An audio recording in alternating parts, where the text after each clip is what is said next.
Well, good morning. It being just after 9 o'clock, I declare open this meeting of the Senate Environment and Communications Legislation Committee. The Senate has referred to the committee the particulars of proposed expenditure for 2021 and 2022 for the portfolios of agriculture, water and environment, industry, science, energy and resources, and infrastructure, transport, regional development and communications. The committee may also examine the annual reports of the departments and agencies appearing before it, even if no additional appropriations have been sought. The committee is due to report to the Senate on Tuesday, the 14th of July 2021, and it is set Friday, the 9th of July 2021 as the date for the return of answers to questions taken on notice. The committee's proceedings today will continue its examination of the communications and arts outcomes of the infrastructure, transport, regional development and communications portfolio. I wish to remind senators and witnesses that we continue to operate in a COVID-safe environment which puts limits on the number of people allowed in the room.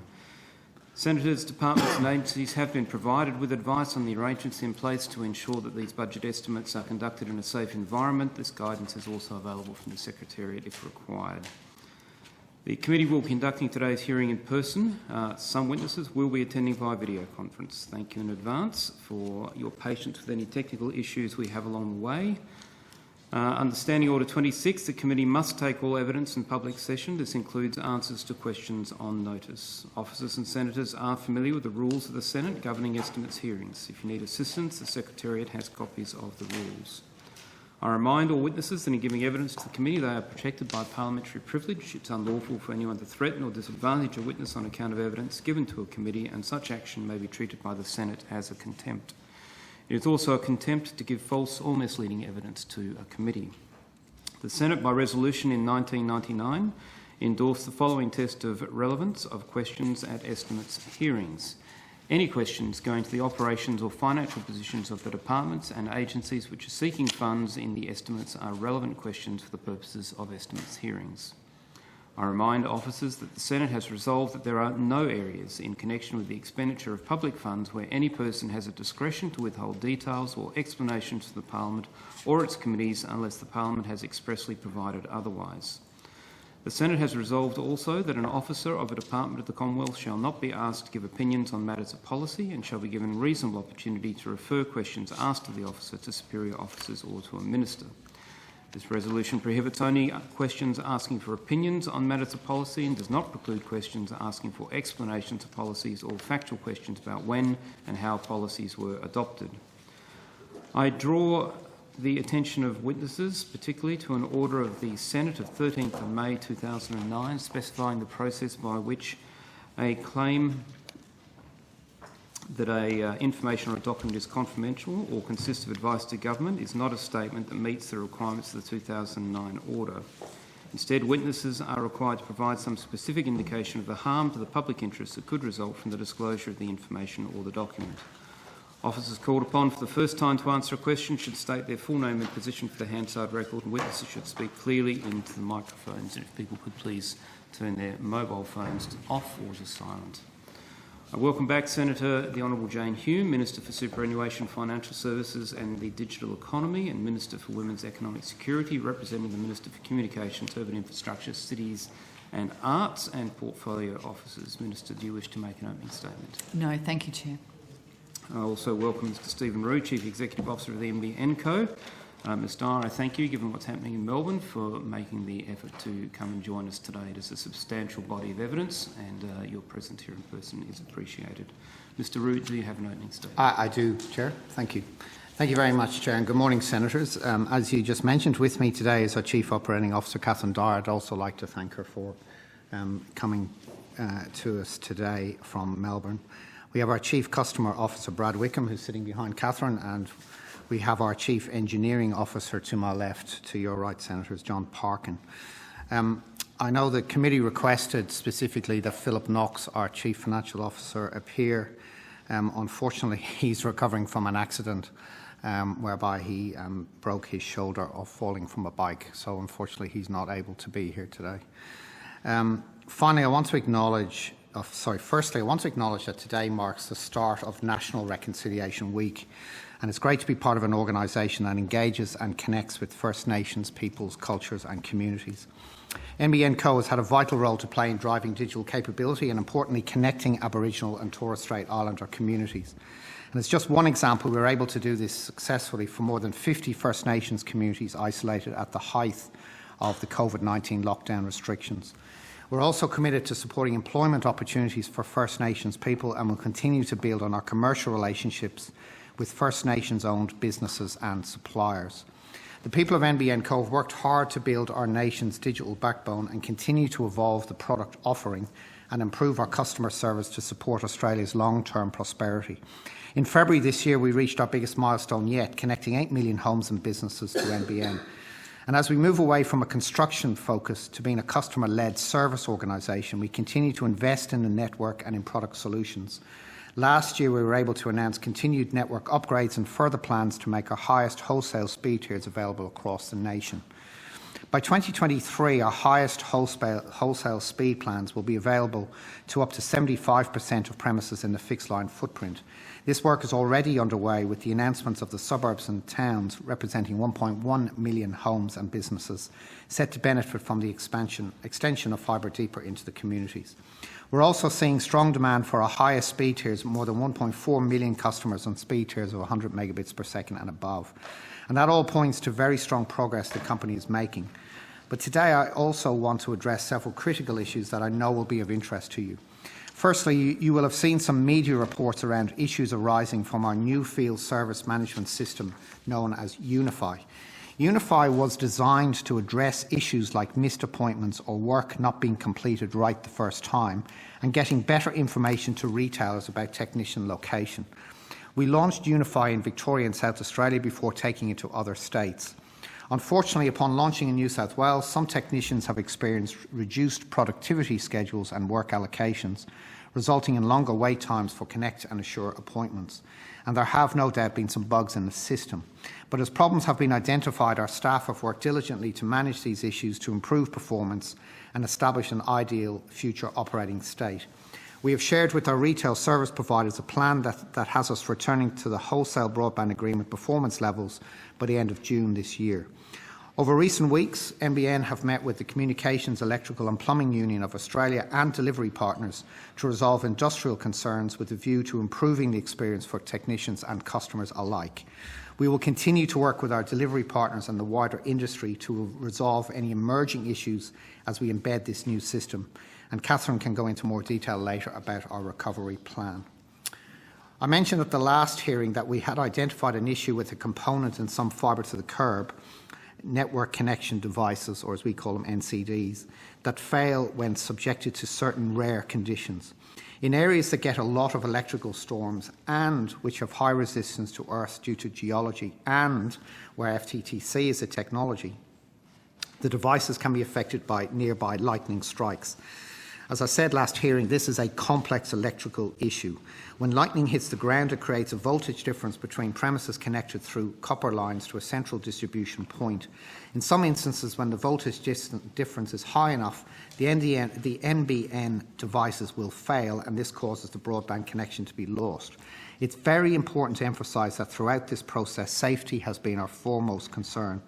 Testing by our supplier confirms that the devices fail in a safe way. I would like to further confirm that these devices meet the relevant Australian standards associated with this equipment. Nothing we have seen in the devices that have come back to us or that we have seen in the field indicate that this assessment is wrong. Investigations have found that in some instances a component in the device does not meet our design specifications, and while these devices are failing in a safe way, it is happening more often than expected in selected areas, causing a reliability issue for some customers. This is one important reason why over the last storm season we have seen higher failure rates in FTTC devices in locations such as the Blue Mountains. In these areas, when a device does fail due to electrical overstress, we are now replacing it with an NCD that meets our original design specifications and is much less likely to fail again under similar circumstances. Approximately 500,000 devices with the component issue were deployed into the network as the issue coincided with our peak FTTC deployment period. Again, and very importantly, for the vast majority of homes in the FTTC footprint, this component issue has no day-to-day impact on their NBN service. In fact, we believe that only around 4% of the FTTC footprint of 1.5 million premises are in the highest risk areas. In these areas, many devices have already been replaced, and in other areas it may never be an issue. We are working with our supplier looking into root causes, but of course our initial focus has been on ensuring the devices are safe. We have now focused on rapidly detecting devices that fail and implementing a fast-track solution that aims to ship a replacement device directly to customers within 24 hours. We understand the inconvenience this issue is causing to customers in a small number of affected areas, and we are working with our suppliers, retail and delivery partners to minimise the impact as quickly as possible. And as I said earlier, we have John Parkin with us today, who I've asked to appear to ask any technical questions the committee may have. As I mentioned at our last appearance, a significant turning point occurred last year when we completed the initial rollout and we started raising private debt to replace government debt. In April this year, NBN secured more than $2.5 billion through our first ever bond issue in the US debt markets. This investment in one of Australia's largest infrastructure projects shows that the international markets are watching. They support the work of NBN to date and have confidence in where we are going. This investment is testament to the hard work to reach rollout completion and NBN's vision to accelerate our evolution and operate as a highly efficient wholesaler. Our continuing strong performance is further supported by our fiscal 21 Q3 results. What we achieved during the pandemic as an organisation and as part of the telecommunication industry is appreciated and recognised. Earlier this year, we released our Pricing Review 2021 consultation paper, incorporating comprehensive industry feedback and wide-ranging discussions regarding potential pricing models. The proposals we put forward in the consultation paper demonstrated that we have taken decisive action to respond to the main areas of industry feedback: cost certainty in our 2-year pricing roadmap and requests to fast-track long-term pricing reform. We are committed to progressing long-term wholesale pricing reform through a special access undertaking variation process with the Australian Competition and Consumer Commission. We agree that this is a logical next step to implement future changes to the pricing construct as soon as possible. Our plan is to provide a discussion paper to industry outlining the key elements of our proposed approach to the special access undertaking variation next month. This discussion paper will contain the modelling that gives retailers the data they need to make an informed contribution to the pricing consultation process. And again, Senators, if you have any detailed questions on this, Brad Wickham is here today to assist. So finally, the last 12 months have been like no other, not only for NBN Co, but for the whole country. We saw our nation rely on broadband like never before, and NBN was able to deliver. We look forward to the next phase of our evolution, where NBN will continue delivering on our purpose and enabling Australia's digital future. So, Chair, with that, my team and I are very happy to take your questions or those of your colleagues on the committee. Thank you. Thank you, Mr Roux. Before we do proceed to questions, just check with members of the committee that there's no objections to the media taking photographs in the normal way. Thank you. In that case, who's looking to lead off? Senator Kitching.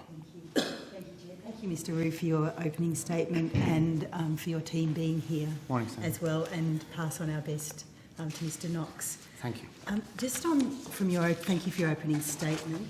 Can I just ask you, on the debt raising, was it oversubscribed? Yes, Senator, the way it works is that you basically go into the market, you open up the opportunity, you open up the sort of price ranges. You're looking for what's called the tenor or the length of the debt, so 5 years, 7 years, 10 years. And what happens... Mr Roux, I understand about debt raising. Senator, I just explained that. What happens is you then get, if you like, bids against that. So, yes, Senator, there was more available debt to us, but it would have been at a higher price point, so we chose to go with the level of debt that we had. Okay. Could I ask also, thank you for that, could I ask you just about, you will have noticed this story yesterday, just on the bonuses. Actually, first I'll go to Minister Hume. Minister, you're aware that those NBN bonuses are taxpayers' money? I am aware that this is a government-owned entity and that Decisions around enterprise agreements, employment contracts and commercial arrangements are entirely up to NBN. Yes, but it's taxpayers' money. The That's an government's inherited, and that bonus scheme shareholders often have something to bonus say about scheme is an arrangement that's been Senator inherited Pratt. from Labor. Sorry, Senator Hume. I said, and that bonus scheme is an arrangement that we inherited from Labor. But it's taxpayers' money. It's a government-owned entity. It's taxpayers' money. It's a government-owned entity. Yes or no, taxpayers' It's money? a government-owned entity. So it's yes to taxpayers' money. It's owned by the government. So the cost of the NBN has gone from an original promise by the Coalition of $29.5 billion to $41 billion to $49 billion to $51 billion. After all those cost increases, it turned out the network hasn't really been up to scratch, and we've seen that particularly at the last few estimates. And the backflip to fibre has occurred. Now the cost has blown out to $57 billion. Does the government really support $77 million in bonus payments? The government acknowledges that NBN staff are employed under a range of enterprise agreements, employment contracts and other commercial arrangements. This is an arrangement that we inherited from Labor. Decisions about employer remuneration are up to NBN. So you support them? Well, we also acknowledge that there's a need to very carefully consider performance payments arrangements in the public sector to ensure that they meet both the public and the government's expectations for value, accountability and transparency. So that's why in November 2020, Assistant Minister Ben Morton announced a review of performance bonuses arrangements for senior executive service and equivalent employees for the Commonwealth public sector, and that's to be conducted by the Secretary of the Department of Prime Minister and Cabinet, an Australian Public Sector Commissioner and the Secretary of the Department of Finance. And it's the expectation of government that where agencies have access to bonus arrangements, they should exercise restraint to the furthest extent as possible in keeping with community expectations. So the government may end up not supporting the $77 million in bonus payments? Well, the review will inform the development of a consistent set of principles-based approach to the payment of bonuses across all government agencies, providing clear guidance to the boards and accountable authorities of Commonwealth entities and companies. This is all in the context that the NBN ran a $7.4 billion cash flow loss in FY 2020. It was $1.3 billion larger than expected. This wasn't in the annual it wasn't in the corporate plan at the time when Minister Fletcher gave a speech at the National Press Club. The government supports transparency, doesn't it? Well, that's why an interim report was published on the Australian Public Service Commission website on the 25th of March 2021. But not when and that final report will be expected to be finalised in the coming weeks. Commonwealth agencies have been consulted throughout the entire process. So the Prime Minister was shocked by rewards being given to Australia Post executives. Is he also shocked at these bonus payments? Well, there's no comparison between workers being paid in accordance with their employment conditions and the discretionary purchases of luxury items, which the Maddox investigation found was inconsistent with the obligation imposed by the Public Governance Performance Accountability Act of 2013 relating to the proper use and management of public resources. But Minister Fletcher indicated to the Australia Post Board that they shouldn't be paying bonuses in a pandemic. These $77 million in bonuses were paid during a pandemic. Isn't there, shouldn't there be some consistency? Well, we know that if certain targets are met by workers, the workers can be paid that at-risk component of their remuneration, which is a short-term incentive or STI under their employment agreement, and that's part of existing contractual relations. Mr Roux, are you putting in a submission to Minister Morton's inquiry into bonus payments? Yes, Senator, we were given a consultation paper which we have responded to, yes. And how did you respond? Okay, are you able to table that? I'll take that on notice, Senator. Okay. Because I don't know the answer, so I'll take that on notice. Senator, basically, the principles within the consultation paper we do support, and the fact that NBN is a Commonwealth-owned entity, that there should be good governance processes around remuneration of employees, the fact that there should be transparency of those remuneration processes, and the general principles of community expectation exists in in listed companies as well as obviously even more so, Senator, in a government business enterprise. What I would say though is that there is a difference between a bonus payment and an at-risk payment, and the reason for that is because an employee will have a particular remuneration, but some of that is put at risk. It's not as if they have a salary and then a bonus per se comes on top of that. There is a particular remuneration, and then depending upon the performance of the company against board-driven targets, which are typically a range of targets, or what's called a balanced scorecard in business speak, performance against that by the company and a performance of an individual. So it is an at-risk pay rather than a bonus. There is a difference. I understand that. So Senator, the answer to your question is: we support the general principles that was presented in the consultation paper. So in the at-risk component of an employment package, how do you explain executives receiving in toto $77 million in bonuses when you ran a $7.4 billion cash flow loss? Well, Senator, firstly, that actually is in the annual report, but the company is investing still in its growth. So it's at a particular phase of the organisation whereby it has a particular level of revenue streams, but it also has a particular level of capital expenditure still.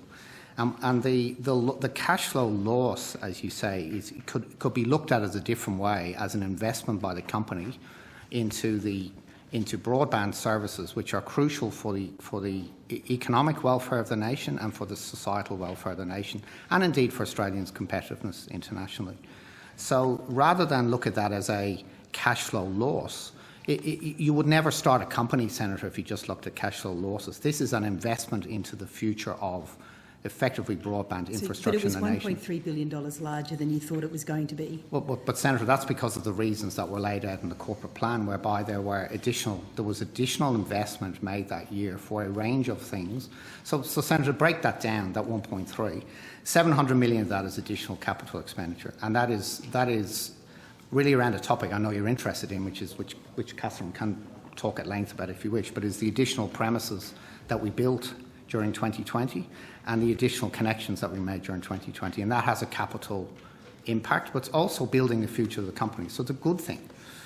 We had more connections, so because of that you have higher subscriber payments. That was about 100 million.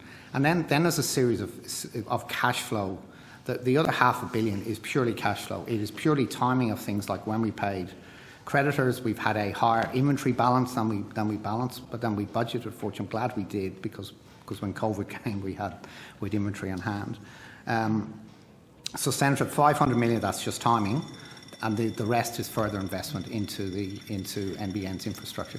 So I'd encourage you not to look at it as a cash loss. Your cash flow loss was not in your corporate plan, was it? The cash flow, Senator, is in the annual report, which was actually published, I believe. But it wasn't in your corporate plan, even though it was published in all prior corporate plans. Is that correct? That is correct, Senator. It is in the annual report, and it's not. The reason, Senator, is that as we finished the end of the build programme, we looked at the relevant metrics for an operating company going forward, and it was our judgment that the ones in the corporate plan at the time were the correct metrics going forward for us to talk about. It was in the annual report, Senator. It was not something that was hidden.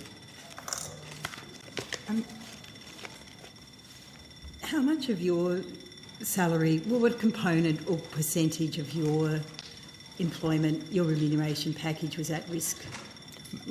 Me personally? Yeah. So the way that and this is on the public record, the way my salary is effectively a third of that is at risk, Senator.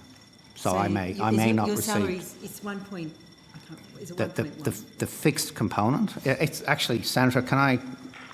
Have you got an annual report? We can get you one. Hang on, we might have one over here. So if you, sorry, Senator, can we get? If we got one, No, we can we've do- got one. No, thanks. So, what page are you on? 99, Senator.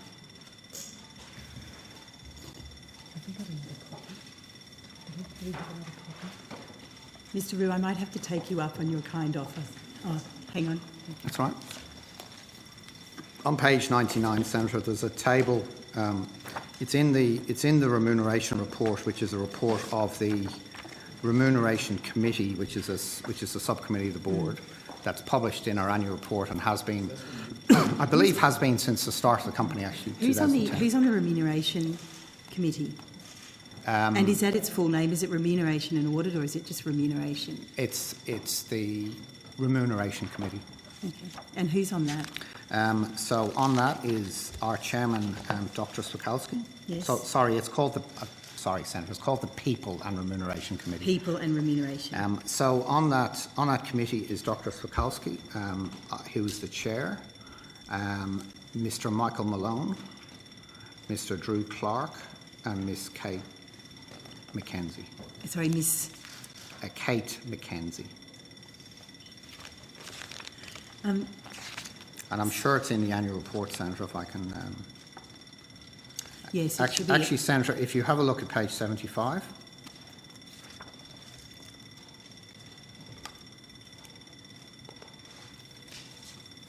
Great. You'll Thank see you. in the right-hand column, you'll see the number of meetings and the names of the various individuals. Now, you can see that Shirley Infeld was on the committee, but she moved off during the year, as did Mr. Justin Milne when he left the board.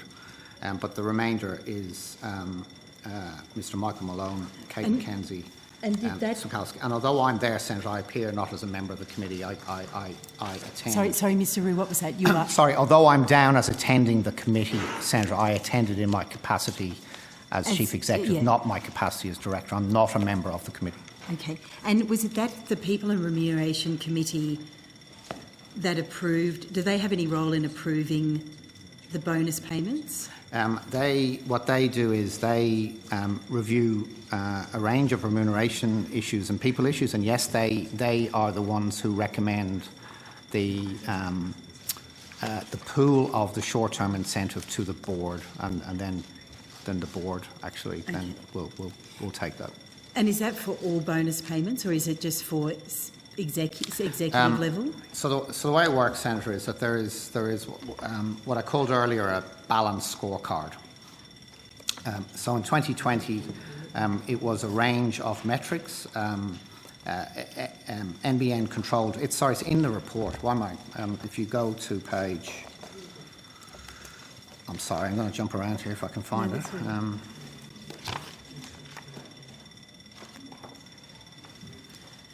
But, Yes, I mean, yes, Senator. If you go to page 92, please.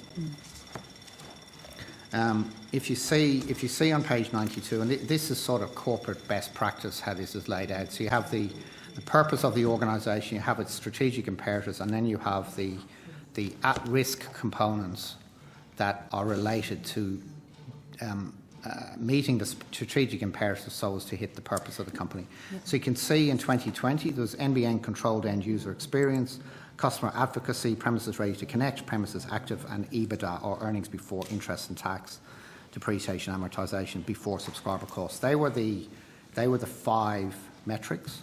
So what the board does is it looks at the performance of the company against those metrics, and then it assigns a pool. So a pool is the total amount. So and to be clear, Senator, the numbers you're talking about is spread over almost 4,000 employees. So this goes through the whole company. But, I mean, the staff, 179 staff on less than $100,000 received a far lower bonus than those at a much higher remuneration level. Again, Senator, it's not a bonus. It's an at-risk salary. So if you have a lower level of income by default, the amount that you actually put at risk will be lower. It's not a bonus. It's a part of your salary that is deferred, subject to the performance of the company and you as an individual. Yes, and what I'm suggesting to you, and what I would like to know, is did the People and Remuneration Committee consider the fact that the rest of Australia was in a pandemic, they still paid those. The minister, Minister Fletcher, was, alarmed that the Australia Post Board was considering paying bonuses, but yet here, $77 million was paid out. The Australia Post was, I hate to say it was merely $7 million, to their senior executive team. And I take this is obviously a larger number of people than the 8 people who were going to share in $7 million. The minister put a stop to that quite rightly, I think. But here we've got another entity under his purview, and they're paying out $77 million during a pandemic when some Australians lost their jobs. So, Senator, that question... So my question is, did the People and Remuneration Committee, did they consider the fact that Australia was in a pandemic when they were considering paying out $77 million? So, Senator, I hate to say this, I'm sorry, but that's actually a question for the chairman of the Remuneration Committee. It's not a question for me. But you've been attending. No, I was asked to leave during that discussion, Senator. So, but can I, if I could refer you though. No, but you will have been at the meeting and you will have known whether there was consideration given to the fact. I was asked to leave at that period of time, but which is appropriate, by the way. Do you have the minutes? Can we have the minutes? Can you table Senator, the minutes? I'll have to take that on notice if you don't mind. But can I please refer you to the evidence of the chairman who was here at the last committee, and I think Senator Green, I think it was you, one of you anyway, asked him exactly that question, and I think he responded. I don't think it was exactly that question. Well, it wasn't that question. But I anyway, can go back and look to at the Hansard. But if you could, please, Senator. And could you take on notice whether you could provide the minutes of those meetings? Of course. I'd like to, Mr. Reid, to read you out some correspondence, and unfortunately this is not the only piece of correspondence to this effect that I've received. So, dear Senator Kitching, I live in Brunswick, East Victoria. Sorry, Senator, I can't hear you. So this is some correspondence from perhaps someone who would like to have the NBN but hasn't. Dear Senator Kitching, I live in Brunswick, East Victoria, and I am contacting you to seek your assistance as a Senator for Victoria with issues connecting to the NBN. I waited 6 weeks to get an appointment to get a connection to the NBN. I took half a day off work for the NBN connection appointment as they advised I needed to be home from 1 p.m. to 5 p.m. 2 days before the appointment, NBN contacted my service provider and said that my appointment was on hold, and then they cancelled it the day before and can't advise when they will be able to reschedule an appointment. My service provider says this could take days, weeks or months. I raised a complaint with NBN through my service provider, and they closed the complaint within half an hour. I have heard of 2 people I know facing similar issues, with one of my friends saying NBN is not taking appointments. It has been a very frustrating experience because I can't get any other type of internet connection at home except mobile 3G/4G, which is expensive. I have had to buy 2 modems, one for NBN and another for mobile, which has cost me $500. I moved to this house from a house which had ADSL. I have been working from home and I work in financial services, and the internet is an essential service. Living less than 10 kilometres from the CBD of Melbourne, Australia's second biggest city and an important part of the economy, I would appreciate your advocacy in improving the situation about connecting to the NBN. You might have to take this on notice. How many technician appointments have NBN cancelled in the past month? Senator, can I just check 2 things? Did you say during that the individual service is now up and running? No, it's not. I thought you said that during that. No, I think this person would like to be a client of the NBN's, but isn't because their appointments keep getting cancelled. So if you could. And this isn't the only letter. I understand, but if you have that, or if you have another correspondence, can you please give it to us after the hearing, please? In relation to your other question. Catherine, would you like to address that, please? Sure. Without understanding the... Sorry, what was the date? I'm sorry, Ms. Kitchen. I'll get you the exact date. Was it this month? It was 6 It weeks would have ago. been the last couple of months, Okay, yes. thank you. So without understanding, I guess, the specific technology of the area, what it sounds like to me is potentially that customer is in a HFC area. So NBN has spoken publicly about a chipset shortage, which essentially goes into the network termination devices. And unfortunately, with this worldwide chipset shortage, we have had to restrict the supply of our NTDs to assurance-based activities to protect the base of the network. So what is happening there? We will be announcing, in the coming weeks about the Reconnect program for HFC, but without understanding the underlying technology, that's what it sounds like to me has unfortunately played out for that customer. We did check, and it would appear they're fibre to the node. Okay. Well, that should not be playing out, and they should not be having multiple, cancelled appointments, and they should be able to connect. So if you are able to give us the specific premises details, I'm more than happy to review that for you. I mean, how common is it that technician appointments get cancelled? So our mean time to connect and the way that we connect our customers has been impacted over the last few weeks with the implementation of Unify, which I think Mr. Rue mentioned at the start. But prior to the implementation in New South Wales, our connection timeframes, our appointment timeframes, the average range was between 9 to 12 days. That's a typical connection wait time, if you like, across all of our technology bases. Yeah, that is and very unusual. I'm actually looking now at your connection maps that you provide, and it is fibre to the node. So this is obviously not in New South Wales. This is in Victoria. Brunswick East in Victoria. So have you got any Victorian issues as well? I'm just very curious because the time frame you're talking about is what we call pre the implementation of our new systems. FTTN in a metro area, we don't have constrained technicians in those areas. So What's a constrained technician? So therefore, if for example, as we've settled the contract in New South Wales and we've uplifted our our technician capacity and our boots on ground, we had a constraint. We had more appointments requested than we had available staff. So therefore, we built up a bit of a work in progress queue, which we're now allocating out and working through. How long is the working in progress queue? I mean, how many people are on that?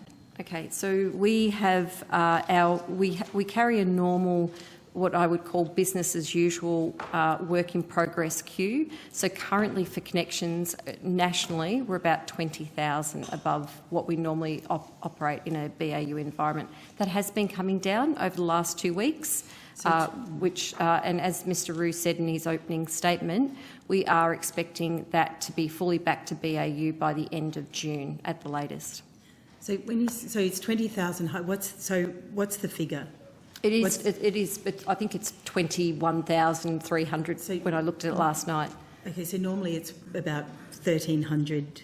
No, so we have a concept. Did you say it was 20,000 higher than? That's right. So they've got a longer connection time, so they can get appointments, but they're typically seeing, rather than that average time frame I quoted before, they're typically seeing a longer wait time. That wait time is coming down. We're typically seeing an average now of about 17 days for those ones where we have had technician capacity constraints. Have you given me a figure for how many technician appointments have been cancelled in the last month? No, I haven't, but I could definitely take that on notice. Do you think you'll be able to get it as Yes, I can try and get that certainly during the discussion. But the customer example you've given me does sound very unusual, particularly with the fact that it's been cancelled. Again, it's in a CBD area, it's FTTN. I would be more than happy to review that because it does seem very unusual. Last time I think you gave me, or maybe it was a response to a question on notice, but you gave me a table of the numbers of appointments it takes for people to get the NBN. Now, I don't have that in front of me, but No. I think there were... I do. There were 10... Some Yeah. people were needing 10 appointments to have the NBN connected. I mean, the NBN chairman, said that the $77 million in corporate bonuses, and I use that word in the colloquial, I take your point, Mr. Roux, but by saying that the NBN was a first-rate network, does that sound like a first-rate network to you?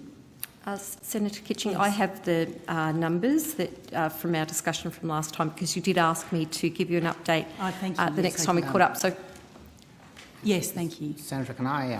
I'm sorry. I'm obviously slow this morning. Can I just add to some of the questions you asked me? Sure. You asked me about the thoughts of the committee regarding the short-term incentive. If I could just table pages 86 to 88 of the annual report, excuse me, and that is... The annual report's tabled anyway.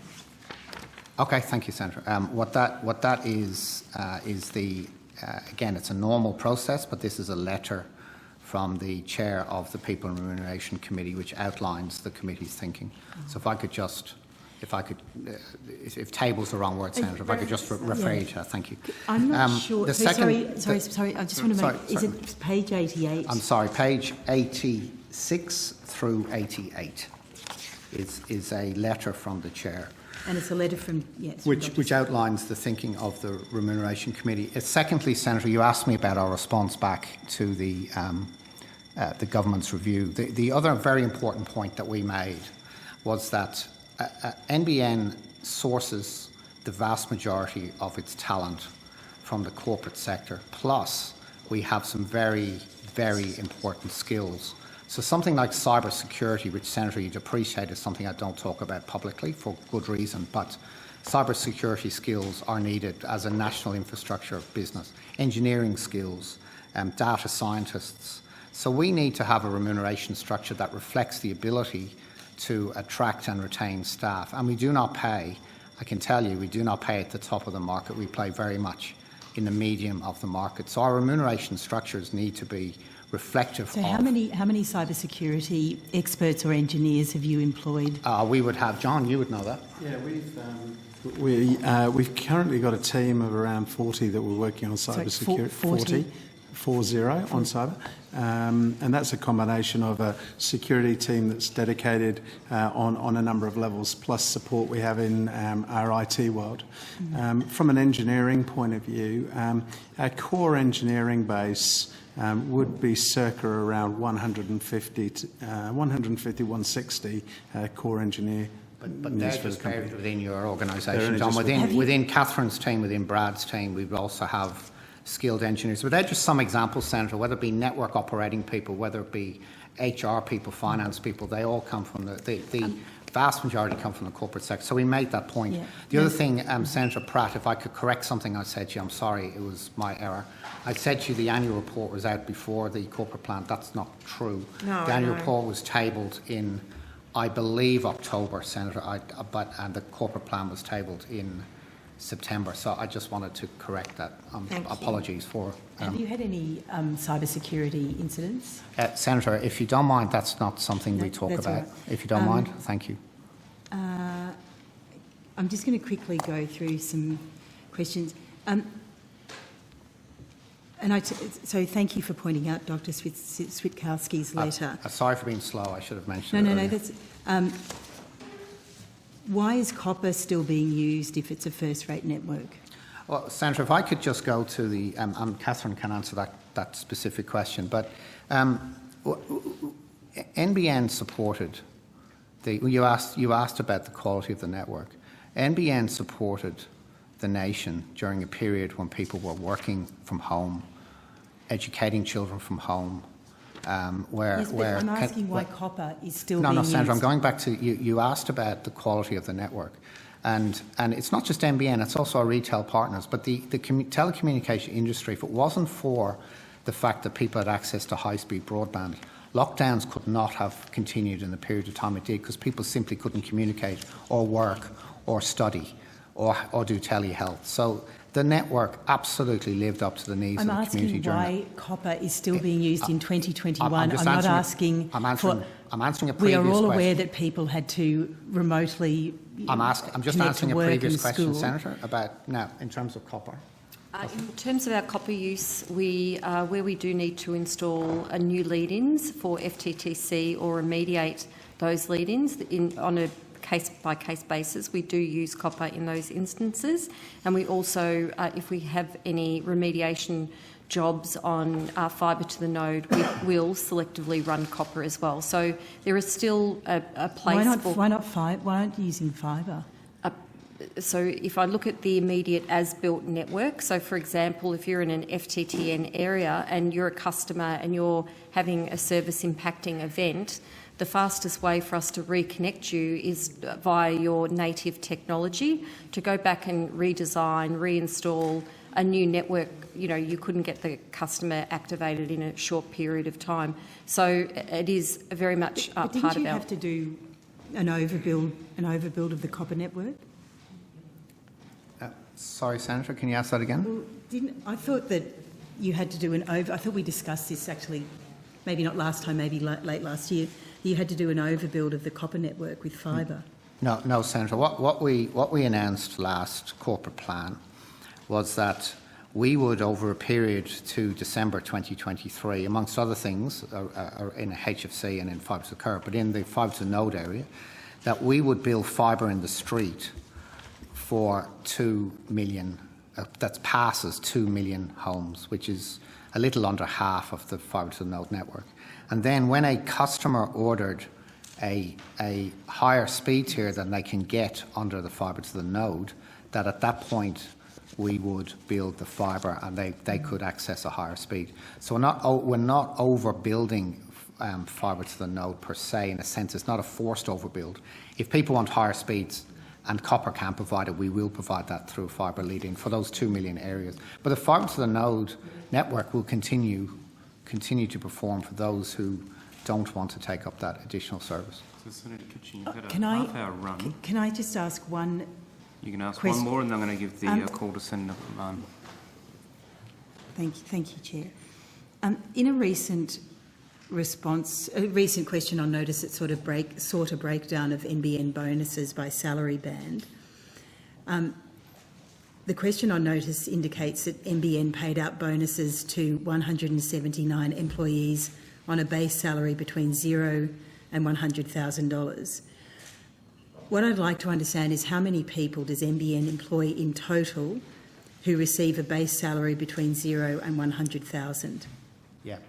I obviously don't have that to hand, Senator, but it's... You can get it? I can get that, but Senator, what if I could just say on that, the particular roles that are often in that salary band don't necessarily have the market conditions doesn't necessarily put at risk salary for some people in those bands, which actually means that their salary is guaranteed as opposed to at risk.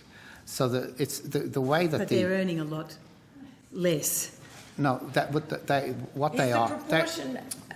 Senator Pratt. They're earning a salary consummate to the market rate of the role that they're performing, but it is guaranteed in many cases, rather than have a component at risk. The at-risk part of the salary, even the salaries that do have a component at risk, once you go up to the cap, I'm sure that's higher than those who don't have salaries at risk anyway. The non-at-risk component of salaries that receive bonuses would nevertheless be higher than most of those other salaries. In almost all cases, I'm sure. Senator, what I can tell you is that we very much, and I personally go through this every year. We compare the salaries of each individual. And I go through the spreadsheet, by the way, and compare salaries to market conditions. And I can tell you that people at all bands are paid around about the median of market. Senator Pratt, at a particular, please do not overtalk the witness. At a particular salary band, it may well be that the market conditions is the salaries are fixed. In other words, there is no at-risk component. That's not really what I'm asking. What I'm asking, and if you can get it while we're talking, is how many people does the NBN employ in total who receive a base salary between $0 and $100,000? Sorry, Senator Kitching, I think this is in the questions on notice that you asked for. Yeah, I have the answers to those questions on notice here. I'm happy to table that. Can I table that, Chair? How many people... That's the questions on notice that Kimberley Kitching has already asked for that have already been answered. Yeah, so how many people does the NBN employ in total Chair, who can I receive a table base this? I've salary already said yes. to one? Could the minister at the table stop talking over people? Senator Kitching. So how many people Senator Kitching. How many Senator people? Kitching, just wait, please. The minister had asked previously if she could table that. I have answered her. Now please continue your question. So, Mr Roux, how many people does the NBN employ in total who receive a base salary between $0 and $100,000? If it's not in the answer that the minister has tabled, my team are listening, and we'll see if we can get an answer for you, Senator. So, do you think you'll have that immediately, fairly quickly? It's in there. You asked for it already. It's been provided. So, I'd like to hear Mr Roux. Okay, Senator Kitching, that's your other question. Senator McMahon, across to you. Thanks. Thank you. We'd just like to ask some questions regarding your recent Q3 financials, please, Mr Roux. Certainly. If I could get, unfortunately, Mr Knox isn't here, so can you just bear with me while I get them up? I'm so sorry. That's okay. And Chair, just want to clarify, that band is not in that response to that question on notice. So I'd like Mr Roux to find that information, please. No. If the band is not in that question, the band is not in that response to the question on notice. You think 179 is the figure. I'm after the band, and Mr Roux is. If Mr Roux can find that quickly, that would be good. Well, I'm sure the officials will be happy to take it. Thank you. On notice to come back to you with the information. Do you have the press release? Can you? Sorry, Senator, I may give you a general answer till I get the final report. Apologies. Okay, no, that's fine. Are you able to provide the committee with an overview of your recent Q3 financial earning results? Yes, Senator. We were pleased with the performance of the company at all levels. From a revenue point of view, we're on track. Certainly, I think from the Q3 results, we were able to show that we're on track for the revenue, the full year revenue targets. We're on track, which was 4.5 billion. We're on track to be in and around 8.2 million connected premises, which is what we said on the in last year's corporate plan. I'm really pleased that the number of premises not able to connect to NBN, which started the year at just over 100,000, is now down to 20,000, I believe. Yep, just under 20,000. So we now have at the end of March, we had 11.9 million premises ready to connect. We had 8.1 million premises actually connected, and as I said, on track to hit the 8.2 for the year. And we had 3.5 billion revenue, which was up 23%. And again, our what's called our earnings before interest, tax, depreciation, amortisation was 0.9 billion. Now, the important thing there, Senator, is that's a 1.6 billion turnaround year on year. And that's a really important line because that demonstrates the ongoing cash flow of the business, which will pay for capital expenditure going forward.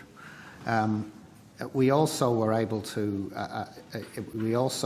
said that our revenue from business customers was up 24%. And importantly, we've continued with the upgrade programme, as we call it, or the additional investment which we promised in last year's corporate plan. So we've now announced 1.1 million premises out of the 2 million fibre to the node areas. Mr. Parkin at the end there has been instrumental in bringing the HFC network to the point that as of today around about 60% or 6 in 10 of people on the 2.5 million footprint can get up to 1 gig speeds, and I think, John, almost everybody can get 250 megabits per second. That's right, on that network. Can, and by the end of June, 80% of that network will be enabled at 1 gig, and by the end of this calendar year, 95% of that network. So, Senator, I think the progress. I've been pleased with the progress of the company because any company that goes from a period when it was largely building a network to now largely serving customers notwithstanding a couple of issues that Catherine was talking about earlier. The vast majority of customers on NBN are getting a great service, and we as a organisation are performing well financially too. That's why we've been able to borrow the money that I talked about in my opening statement. So you confirmed that you are on track, in fact, for that $4.5 billion? We are, Senator, yes. Yep. And you fully expect that will be the result? Well, there's a month to go, so you always cross fingers, but yes, we're on track, Senator. It's a pretty strong, as you've indicated, it's a pretty strong result for you. What are the main things that you credit as giving you that quite amazing figure, really?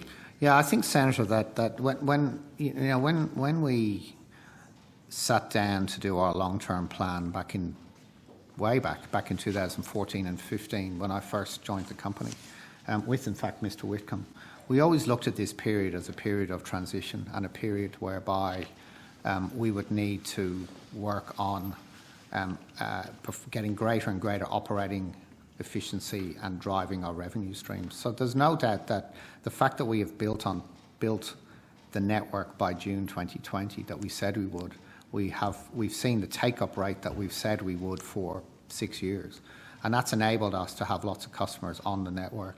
The fact that we were able to support Australia through the COVID lockdown period as well has led to more customers getting greater satisfaction, but it also has helped towards some customers moving on to higher speed tiers. So, and on top of that, we have been, as we always anticipated, becoming more and more efficient as an operating business unit. So, in some ways, the turnaround is expected at this time, but actually executing upon it, we've been pleased with the way we've done that. Fantastic. Can you give us an update on improvements in your free cash flows? Yeah, so again, the free cash flow, I think the best way to think of free cash flow is that earnings before interest, tax, depreciation line, because free cash flow is effectively it's cash flows that's available to be able to pay off interest and also to invest in capital expenditure. So that turnaround that I talked around in earnings before interest tax of 1.6 billion between the 9 months to March 2020 compared to 9 months of March 2021 is quite an extraordinary turnaround. It does reflect in part the decline of the historical legacy subscriber payments to Telstra and Optus, but it also reflects the growth of the customers on our network and the management of our costs. So the answer is the turnaround of 1.6 billion is really all reflected in free cash flow, which augurs very well for the future of the company, which is actually why we're able to continue to raise capital on the debt markets. Yeah, it is as you said, quite an amazing result. Do you expect this growth to continue?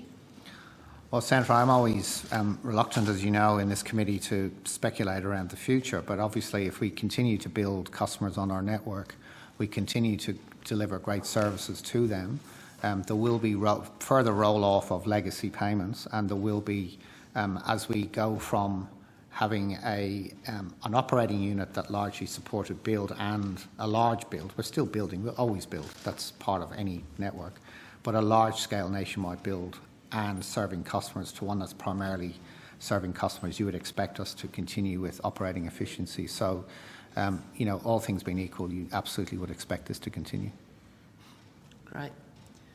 Can you provide an update on your debt-raising history? Specifically, why are you debt-raising? Yeah, so back in, oh my goodness,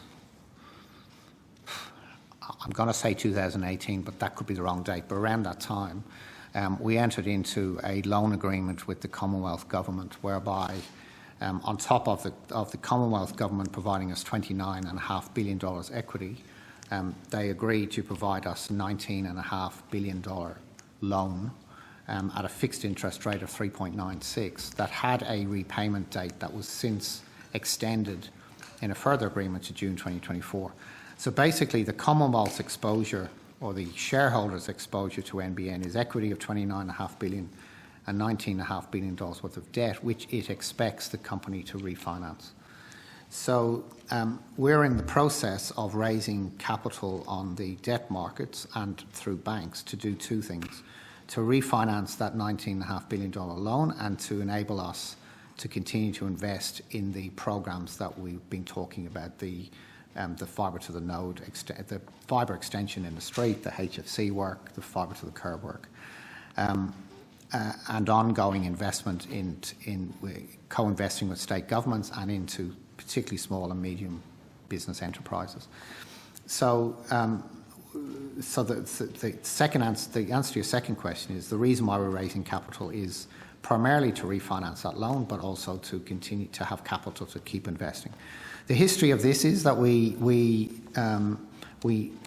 have been in the market since the early stage of last year, I believe, whereby we started to raise bank debt. We raised a total of $6 billion worth of bank debt. We then went to the Australian bond market and raised more capital. We then raised more bank debt. And then we've just most recently gone into what's called the US 144A market, which is a bond market, a corporate bond market in the US, and raised $2.2 billion US, which is approximately 2.6 billion Australian dollars. So we're in a program between now and June 2024 of continuing to raise debt. Our corporate plan last year talked around a debt of up to $27.5 billion, which will be used to repay the government and to fund those investments I talked about. Thank you. Could I now move on to ask some questions about network reliability and speeds? Absolutely. Thank you. Could you update us on your most recent reliability metrics, including what is the most recent network uptime? John.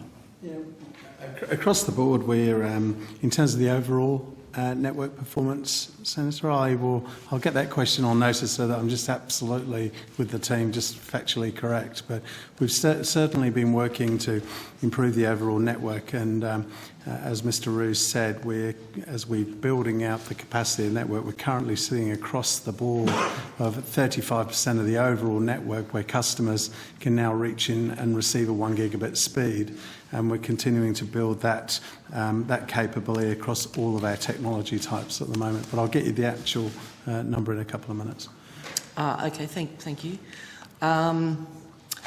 And also, what are the most recent network congestion figures? Do you have those? Our congestion figures have been very, very low. We've through the whole COVID era, we spent a significant amount of time improving the capacity of the network, and so our core metrics are sitting, very, very close to zero congestion across the core network, and it's something we're extremely proud of, and it's a metric that we govern very, very closely. And when I look at one particular one, which is the node health for our HFC network, it's never been higher in the company, and that's particularly a measure around about 95%, which demonstrates the health of that network. From a congestion and utilisation point of view, we've got no significant call-outs. It's performing incredibly well. Excellent. And how does it perform during these lockdowns that we are sort of frequently experiencing? We certainly saw an exponential growth of traffic on the network through the COVID era. We managed the network at all of its core elements.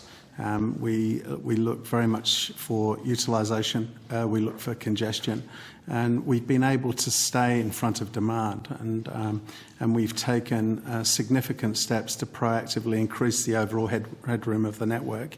It's currently carrying in the order of around just over 16 terabits of traffic every single day, and we've created the headroom for that network to not only manage that traffic but also create the burst speeds that customers will need in the busy hours as well. So at a core network level, it's performing extremely well.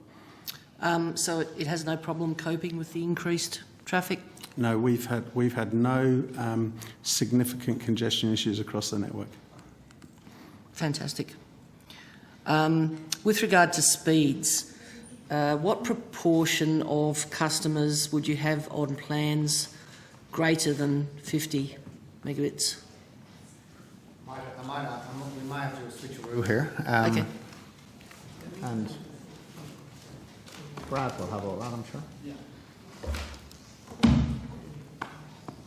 You can be Catherine Dyer for that, are you? I don't want to make that mistake again. Yep, so we have seen a significant shift up in terms of what we call the speed tier mix. And specifically to your question right now, we're at 72% of all customers on the NBN are at speeds of 50 or above. I think if you take that a bit further, we've also seen much more interest in the very high speeds. So we're currently at 17% that are on 100 and above. Okay. And maybe even more interestingly, we're at about 8% are on the 250 and above, which is a significant shift from what we would have seen even 6 months ago. Yeah, okay. Do you attribute that to COVID and the lockdowns? I think it's a combination of end customer demand, and then also we have worked very closely with our retail service providers to make it attractive to give customers an opportunity to experience those very high-speed plans. So we call that our Focus on Fast. Through that Focus on Fast program, we've had, I think we're sitting at around 900,000 customers that have had their services upgraded. It's not just at the very high end, though. We also are incentivizing customers to move from the 12 and the 25 up to the 50, where we believe that for many customers they'll get a better experience. And Last question, thanks. okay, sorry. What could you explain to me the Focus on Fast campaign? Yeah, so this is a 6-month campaign that we're running with the retail service providers. We believe there are a number of customers that could be better served on higher speeds. So we want to stimulate that market, give customers an opportunity to try it out, with the expectation that a number of those customers will remain on those plans. So we've really flattened the curve in terms of what our wholesale prices that we charge to retailers for the higher speed tiers. So our Home Fast, our Home Super Fast, and our Home Ultra Fast. And this has had really strong take-up from retailers, so they then are contacting their customers to let them know that they now have access to much higher speeds than they would have had in the past. And then after 6 months' time, the retailers and the customers will decide whether they indeed want to stay on those or potentially they want to go back to where they were. So it's a bit, I wouldn't call it an experiment, but it's a way to stimulate the market, and so far we've had much better response than we had anticipated. Thank you. Okay, thank you. Just before I hand the call back, Senator Kitching, I just want to clarify so we can record which questions on notice have to be carried forward. Yeah. My recollection is you are asking for information about the number of employees in a salary band. Answer number 12 here, does that address your question? No, it doesn't, because firstly, that's 179 employees who received a bonus. It doesn't tell me the total number. Question 12 has 216 employees in the salary band 0 to 100,000. No, that's the previous financial year. Okay, that's fine. If you can just I'd clarify like to know exactly what you're after. Are you able to do that? I've asked the team, Senator. I know exactly what you're asking. Yeah, and see, so the CEO knows, the Minister doesn't, and that was quite smart. Sorry, that was my mistake, Chair. It's just that so many questions have been asked about this. Okay, thank you. We've now got that clarified. Thank you. Senator Kitching, you have the call. So, sorry, is there some misunderstanding that estimates is about transparency and accountability? Is there some misunderstanding from the Minister at the table about that? Senator Kitching, I don't believe so. You have the call. Thank you. Mr. Roux, can you also, if you're able, so I want the total number in that band, as you understand, but I would also like, if you can break it down between 0 and 50,000 and $50,000 and $1 to $100,000. We'll look at that. So of course we will, Sam, but we will not have that. I really want now is the total number in that band. But when you can break it down and just take it on notice. Yeah, I will. Absolutely. Can I just for total clarity, you're looking for the total number of employees in that band. Yes. And are you looking for the component that was in the scheme, or just the total? I want the both? total number of employees. The total number of employees, in zero to 50, 100,000. Yep, and then broken halfway. Yes. One. Yep, yes, got but it. if you can get that, if your team who are listening can get that total number now as soon as they can, they're looking, because I Senator. can't imagine that's going to be very difficult. I actually don't know. To ascertain. I don't know, but the team are looking at that. But certainly the second piece, I think, will be harder. But Yeah. The split between I would like, but that's not as urgent as the. Yeah, understand. Yes, just one moment, Chair.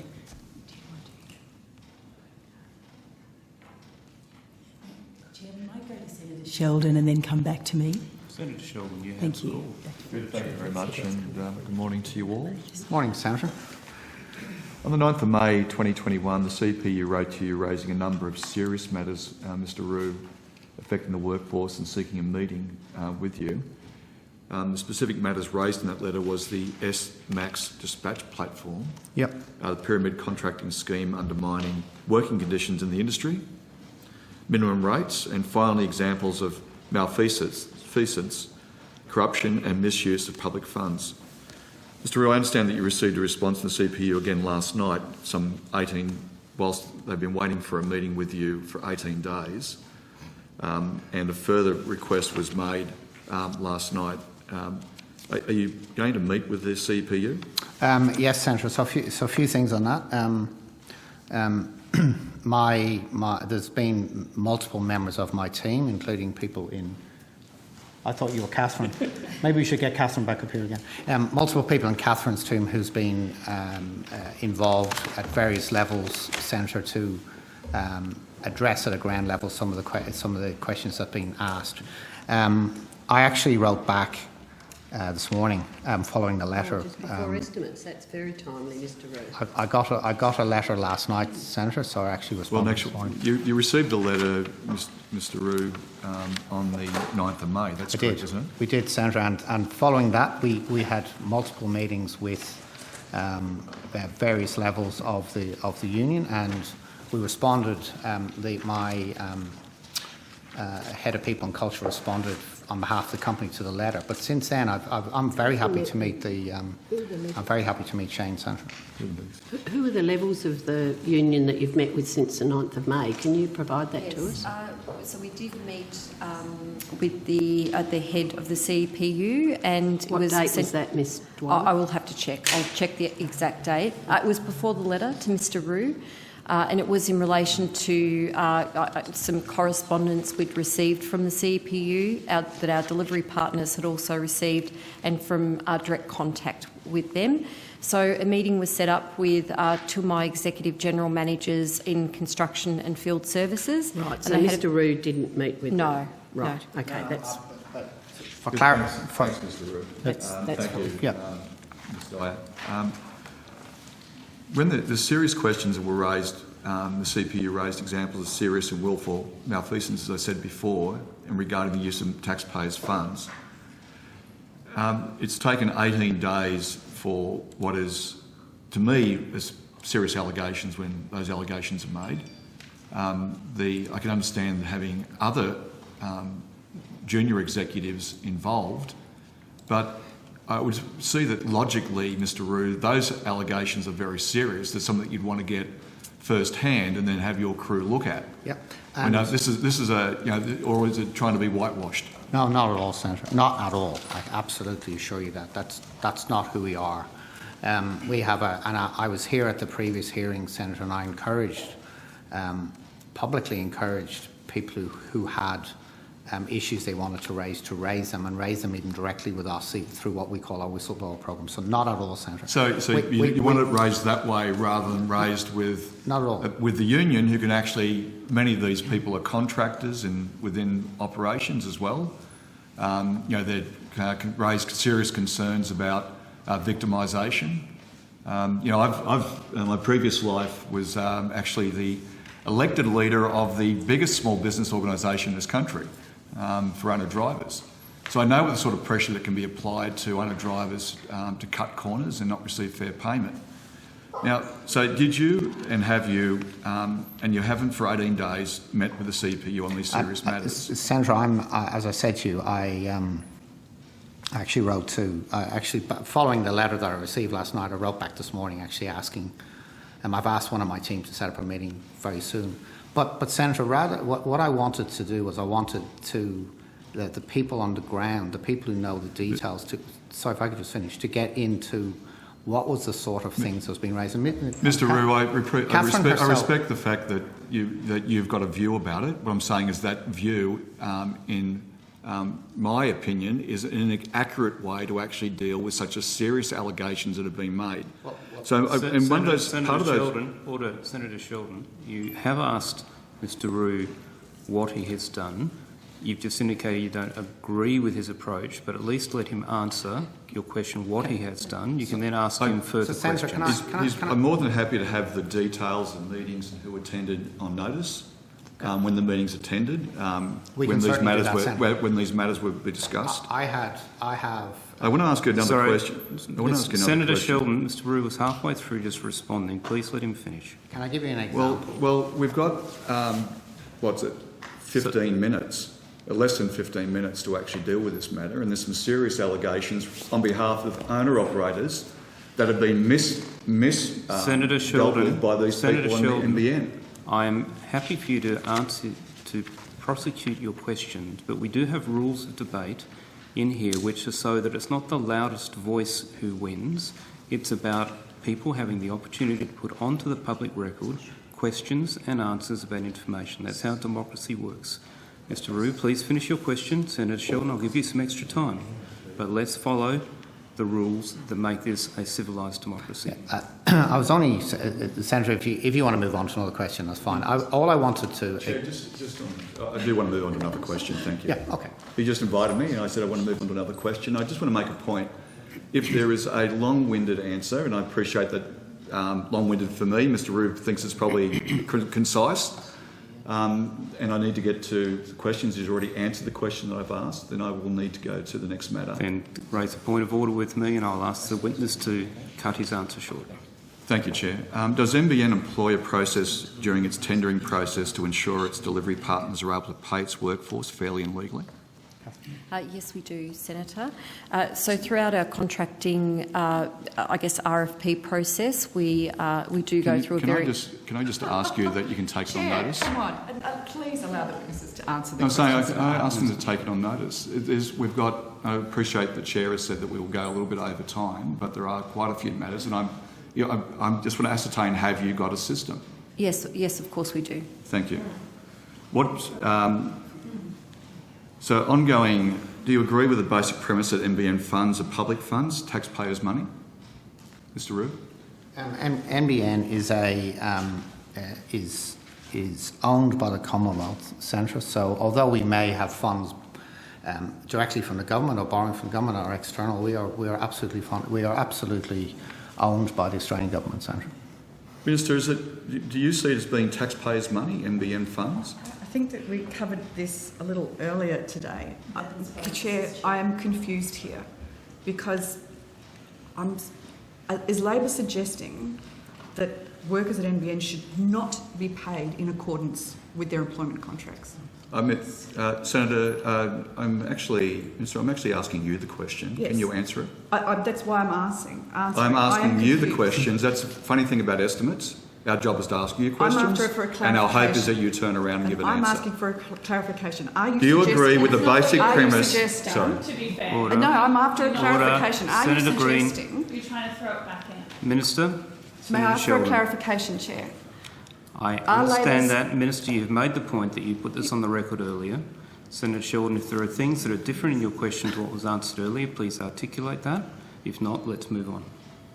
So I take it quite clearly that you don't see it as taxpayers' money. I have just asked Do you for agree a that when clarification to NBN that provides... That wasn't a question, it was a statement. Do you agree that when NBN provides funds to delivery partners to conduct work in its name and in its uniforms, that the use of that money should be scrutinised as the use of public money?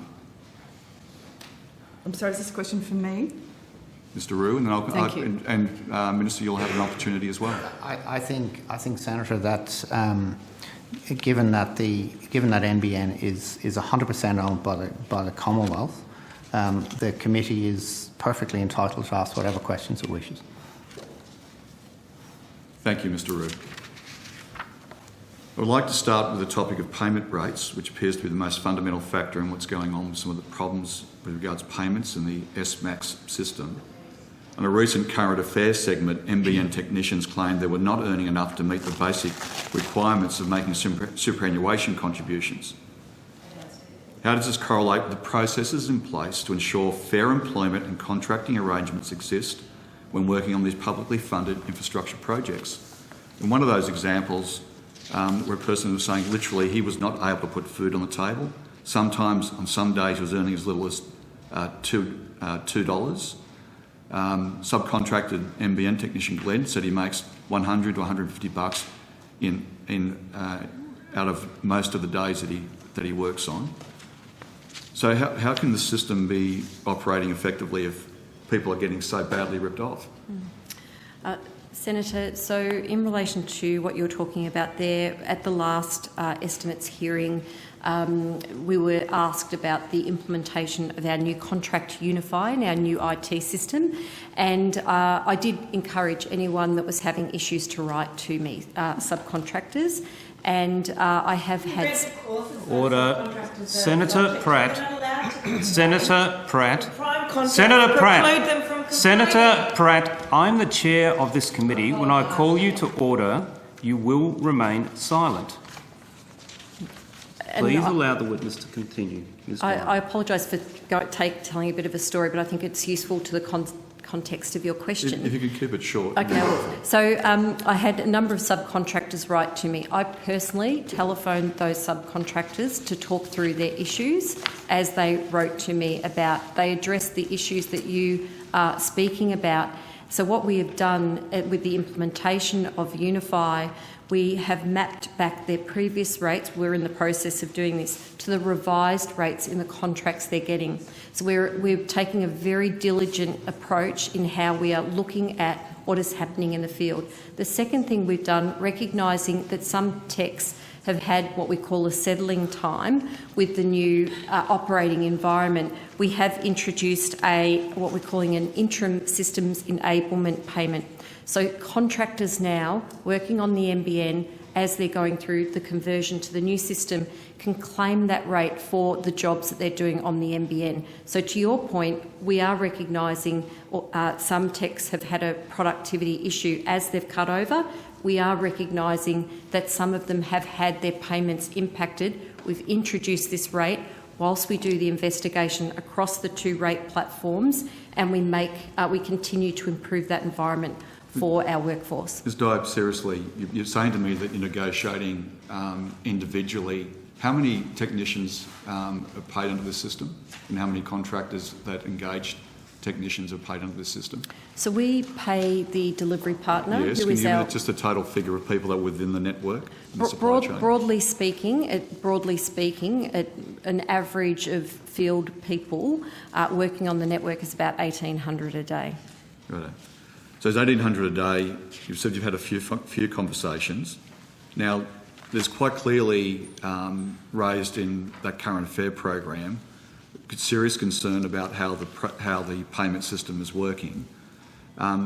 Is there intent to reach an agreement with the CPU on what the arrangements and rates should be, so that people can be paid a decent wage, not one that you just arbitrarily see as okay? Because, Ms. Dyer, we've got it wrong before. We've got it wrong before this last occasion. This is certainly the assertion from many technicians. I've got no confidence it's going to be right now unless there's actually capacity for a negotiation to take place about what is an appropriate rate to be paid for those technicians and those contractors. I'm going to give you a quick example. What we have found in one of the examples of the subcontractors that I spoke to was, and I see this as an implementation problem or an education issue, that contractor completing an FTTN assurance ticket in the new system, they can claim for one rate, and then as they do other activities, they can build on that rate. there has been a disconnect in the implementation with some of our subcontractors. We are working to close that. So I'm not suggesting the rates are wrong, but we are trying to work out how we can make sure our subcontractors are being paid fairly. They can understand the rates in the contract. But in the meantime, just whilst we get them cut over and they're operating really effectively, we are giving them an interim payment to make sure that they're not adversely impacted. So, Ms Dye, can I just say, if people are getting paid as little as $60 to $70 for half a day, they're getting paid $100, and this is $100 thereabouts. Some people are saying they're getting $2 a day. No offence, but I don't have confidence that NBN can work out how to appropriately or properly remunerate the contracting base. I mean, quite clearly, those are savage amounts of low amounts. It's been going on for some considerable time, and there isn't a confidence unless you can reach a formal agreement with the CPU about it. I mean, how can people actually put food on the table if they're getting paid those sorts of incomes? Senator, that is absolutely not the intention. We absolutely, working with our partners, it is about paying people fairly. But we do recognise as we implemented the new system, there was a short period of time. There was a global outage on one of the systems we were using. There were 2 days that work didn't flow through. We know that impacted the subcontracting environment. But what we can absolutely see now is there is an abundance of work. We can see the contractors. I can see their productivity and the work that they're completing, and I do believe that they are back to where they previously were. Well, Ms Dye, that's certainly not the evidence that's been given by the technicians, which makes me more concerned about the evidence you've just given and the assertion you've just made. I want to ask this question I want to take you through an example of losses incurred by the recent changes from additional tasks versus hourly rate. A technician by the name of Jeff was previously paid $61 for a default activation task and then $96 to install an extension. The total payment rate for the job was $147. Under the new payment structure, he receives $61 for the activation and is paid 30 minutes to run an extension, which is $33. The total payment rate is $97. And the payment rate for the same job has been reduced from $147 to $97, a cut of $50 or a 34% cut of the original payment rate. So who's responsible for that?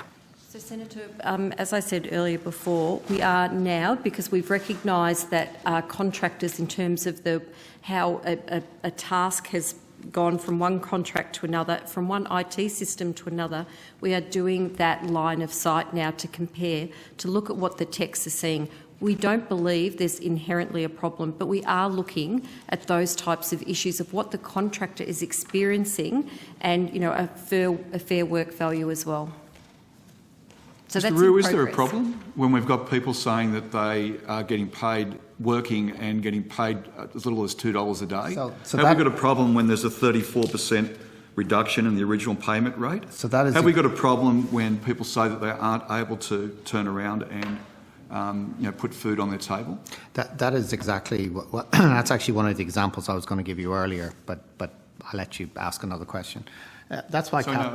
I'm asking you a question about is that 34% reduction in rate appropriate? That's why Catherine has rung specific individual technicians who've written into her to see, is it a rate issue or is it a productivity issue or is it a system issue? And that's from the order, Senator Pratt of this world. And that is why we are also doing the exercise, as Catherine said, to compare the old rates, exactly the exercise, Senator, you've just listed there, compare the old rates for a particular job compared to the new rates to ensure that there isn't an issue. Can I just ask you why it's being done now, not in consultation with the union that can represent the technicians, and before the implementation? This seems outrageous to someone to have a 34%, a contractor trying to support their family, trying to keep their business operating, having a 34% arbitrary reduction in their rate by NBN is outrageous, isn't it? Senator, what we are doing is, as part of this review, we are going to meet with subcontractors. We are doing this independently, so it's independent to NBN. We have brought in an independent group to do this for us. They will be doing field visits. They will be doing work time value studies as well, so we're going to do this very thoroughly. This is going to take a matter of weeks. An additional thing that we did do after the last Senate estimates is I personally wrote to the CEOs of our delivery partners, and I stepped out a series of questions to them about their contracting relationships with their subcontractors, their payment, the way they pay their subcontractors, and we met with the CEOs of those companies. We are taking the claims very, very seriously, and I think that we've got a good work program to factually look at this, and it's progressing well. Mr. I appreciate you gave that evidence. Sheldon, we are due to go to a break now. If you only have one more question, we'll answer that. If you've got a list of questions, I'll come back to you after the break. I'll come back. Can I just ask before we go to the break? Ms Moore, you didn't answer the question that Senator Sheldon raised, and that is why are you doing that now rather than prior to implementation? Why is that happening? Why are people losing money when you haven't done that test, you haven't done all that before it was implemented?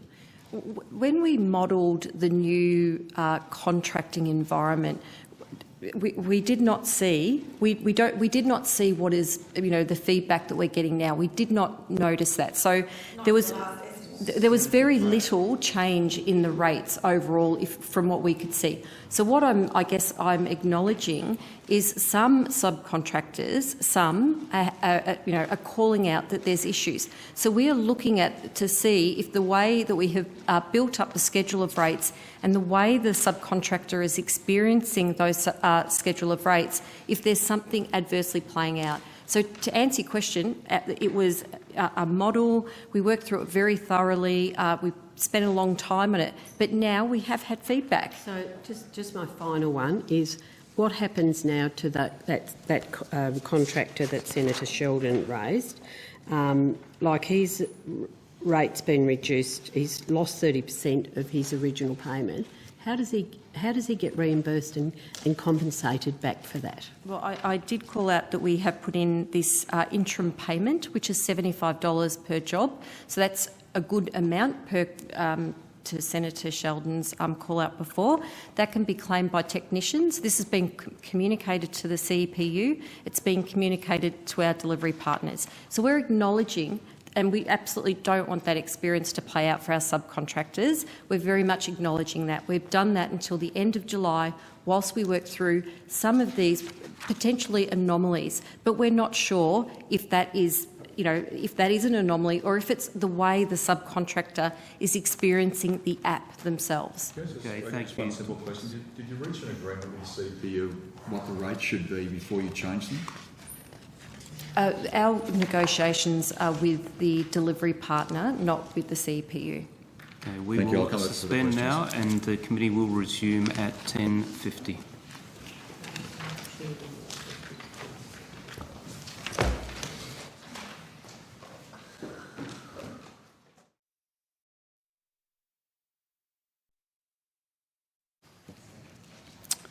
Well, being 10:50, the committee will resume. Senator Sheldon, you have the call. Thank you very much. Mr Roux, was the implementation of the SMAX app used to restructure and change payment rates to NBN technicians and small business subcontractors? Catherine, if you could. Yeah, the intention of the Service Max app was to provide. If we think back to why the app was brought in the first place. Chair, it's not because this is about the answer of the question I'm actually asking. I'm asking, was the implementation of the SMAX app used to restructure and change payment rates to NBN technicians and small business contractors? I appreciate that you've done it for a variety of reasons, but I'm particularly asking you about change to payment rates to NBN technicians and small business subcontractors. So, in relation to the schedule of rates, I think from the previous operating model to the new, I think there's 3 less rates. So from apples to apples, there's the same amount of rates, but some of them have been restructured. And what we are finding, which was back to one of my earlier points, we are finding some subcontractors are confused with them and don't realise that they can claim multiple things for a piece of work that they're doing. So those rates do the rates go up or do they go down?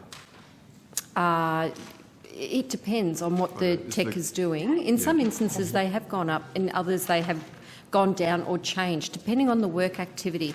But, Senator, we are in a very different environment than what we were 5 years ago when we were building the network and we're connecting more customers. And I think to your earlier point before about, conduiting and stuff like that. Look, I appreciate you going into some detail that I'm not really asking the question about. Right, okay. By all means, if you want to make something question on notice, I'll give that to you. But thank you. Who did NBN company consult with before changing payment rate arrangements and the reduction that's taken place? So we ran a consultative process with our industry partners. We obviously, we having spent now 10 years building and connecting customers and assuring customers, we had all of that information available to us, in relation to the industry. So we went through an RFP process and we consulted with the industry to form those rates. So you go to the companies that you're engaging to contract to and saying, what's the new rate system that we're going to put in place? Because, and you're the top of the supply chain and they're geared up to actually provide those services. They haven't got too many other places to go. There are not too many other places for some of these technicians to go and some of these services. And you're saying to them, let's work out what the rate is together. It's not exactly an even bargaining field, is it? And I'll get to this question. Was there any consultation directly with unions, small business contractors or technicians about impacts to payment rates prior to the decision being made? The RFP process is a very structured, highly governed process, and it's an auditable process, and it's a very important process to make sure the commerciality of our contracts are secure. So that was a very robust process. That conversation was had with the bidders for the work with NBN. Now, the delivery partners would look at the work that was on offer, and it is worth noting here, it is declining work as well. If you think, and I think a lot of the I'm not asking about declining. I will intervene here. That's not what Senator Sheldon asked. Okay.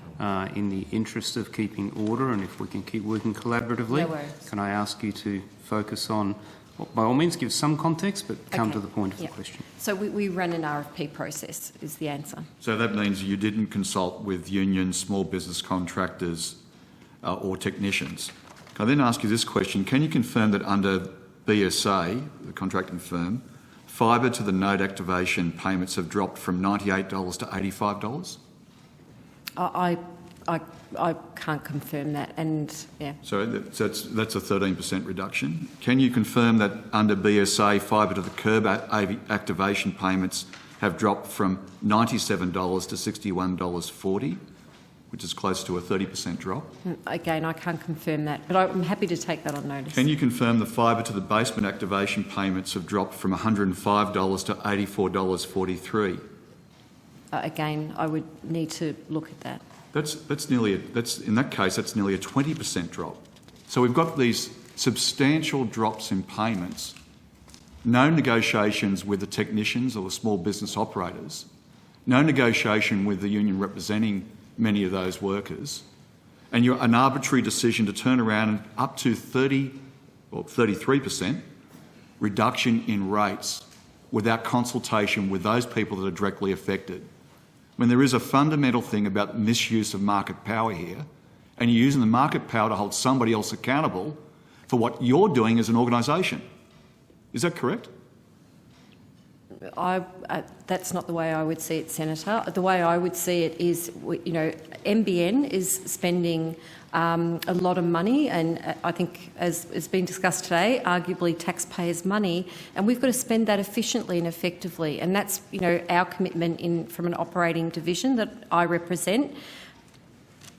I would have hoped, in light of the fact that we were looking at the reductions in rates across the system, you said that's part of your remit, that there would be, in light of those substantial reductions, that there would have been a proper response to those particular questions, because the 30% reduction is a substantial amount and those significant work. Now, I want to ask you this question. Can you confirm the payment to install and remove a distribution point unit depending on the delivery partner, has decreased from somewhere between $108 to $80 to an hourly rate payment of $60 per hour, where the expected payment is close to $30. I can't confirm that. I'll have to take that on notice. Can you confirm the installation of a lead-in cable underground has dropped from $90 to an hourly rate payment rate of $60 per hour, where the expected payment is $30? Senator Sheldon, I think what I tried to explain before was... I'm just simply asking whether you can confirm the installation of a cable with that rate. No, whether you're I aware can't. of it or not. Not offhand, I can't. But we are mapping. Thank you. Can you name one industry where a technician turns up in a van, enters a customer's home, performs a job and gets paid $60? No, I can't. Senator, I think all we're saying is, so that's the exercise we're going through, to do exactly that mapping and ensure that they are... That's what I'm raising serious questions about. And thank you for that. And we also need to ensure that, are we comparing like with like through all that as well, Senator? And that's why we're actually doing this exercise. And we're doing this exercise with an external body. So we're not doing it, it's not people sitting at NBN doing it. We've asked an external person to look at it, and also to look at, to not just on a piece of paper, but actually what does it mean in the field, and are you comparing like with like there, and are there offsetting arrangements going the other way? And that's what we're looking at, Senator. So thank you for raising those issues. We'll have to take them on notice. As these are substantial examples, numerous examples of where the rates are dropping up to, in some cases, by over 30%.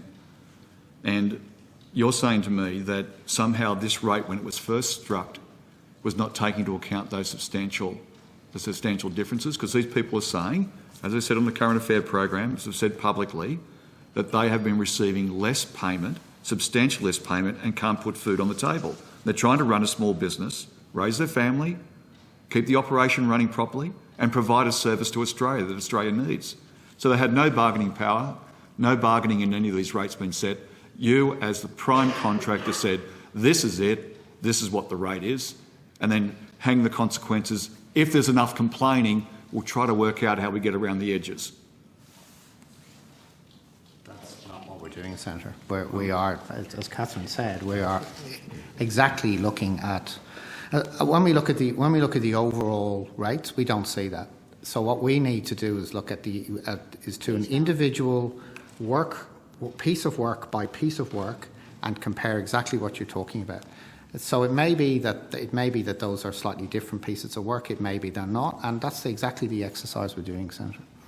So why are NBN Co and its delivery partners cutting the payment rates of frontline technicians and small business contractors during a time when $77 million in corporate bonuses, funded by taxpayers, were handed out to NBN executives in late 2020?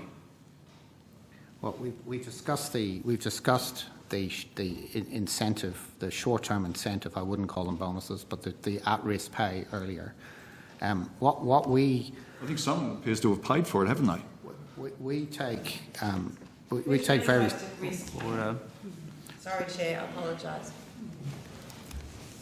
We take very seriously what you're talking about, Senator, I can assure you, and that's exactly why we're going through this methodical process to uncover exactly is what you're talking about at the edge, or is it a prevalent issue? And we will do that exercise. We are doing that exercise.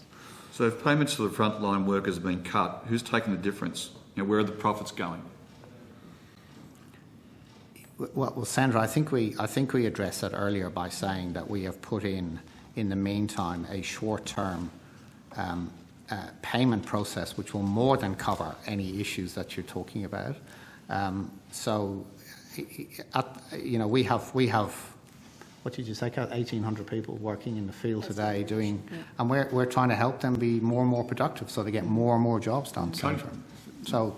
Sorry, Mr. Rudd, but cutting them their rates by 30% doesn't help them. I'm sorry, Sandra, that just simply doesn't compute. We have discussed this. We are doing the exercise to see is that a prevalent issue, or are you comparing like with like?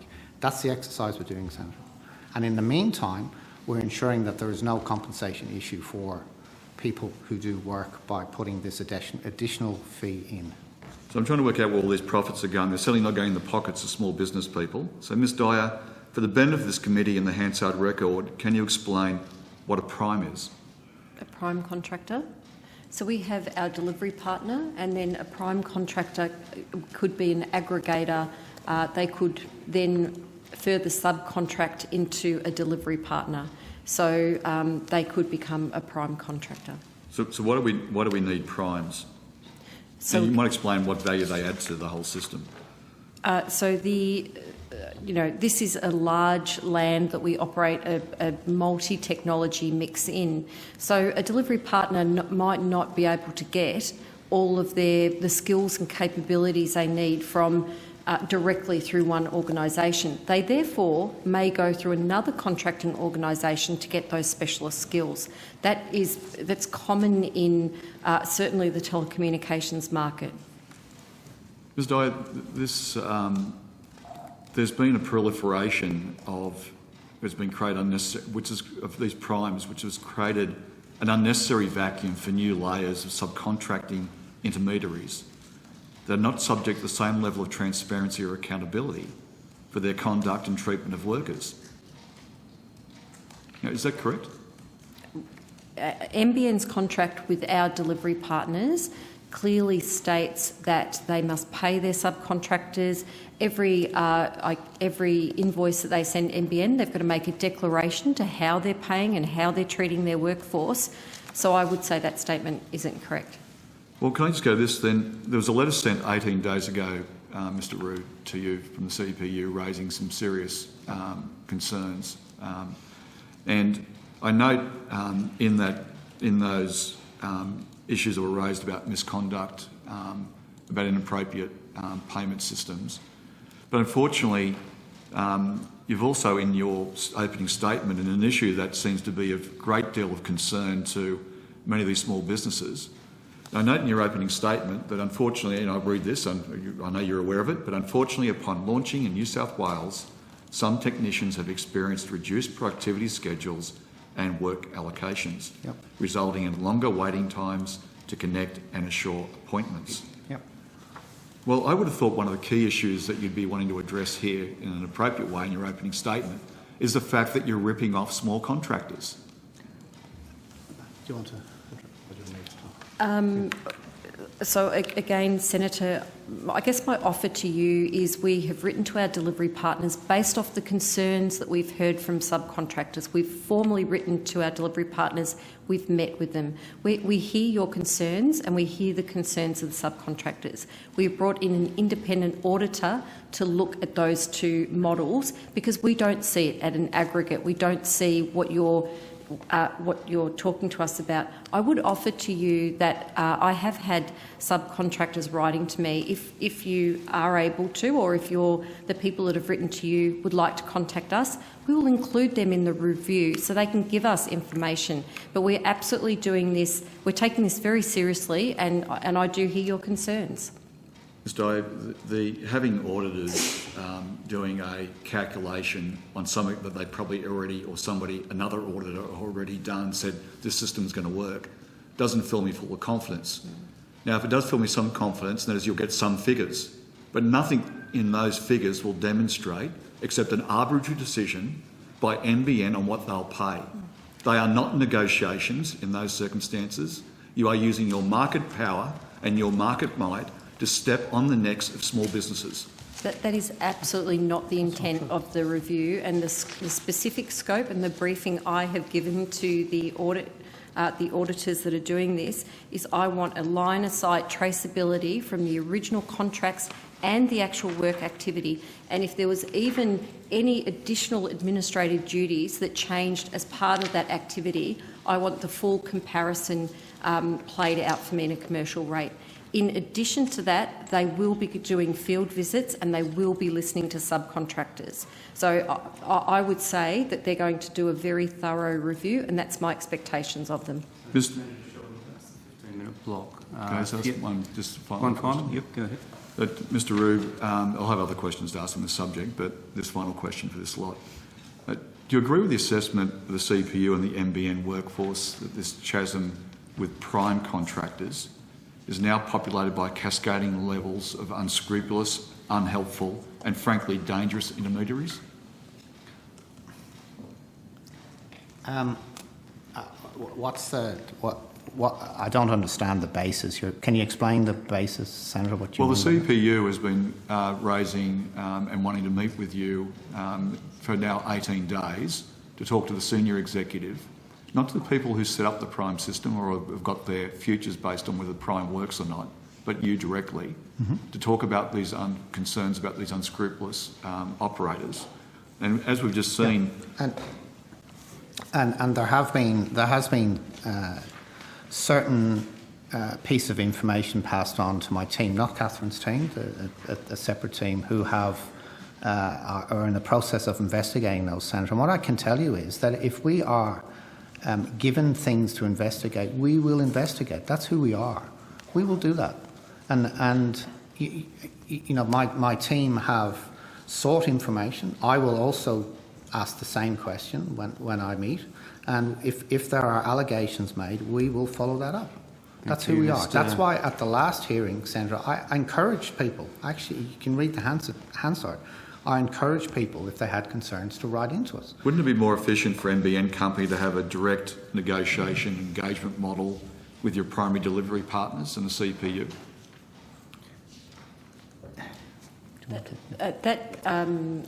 Would be unmanageable. To have for NBN to have a direct relationship with, you know, potentially 2,000, 2,500, because not all techs work, you know, full time by choice. That's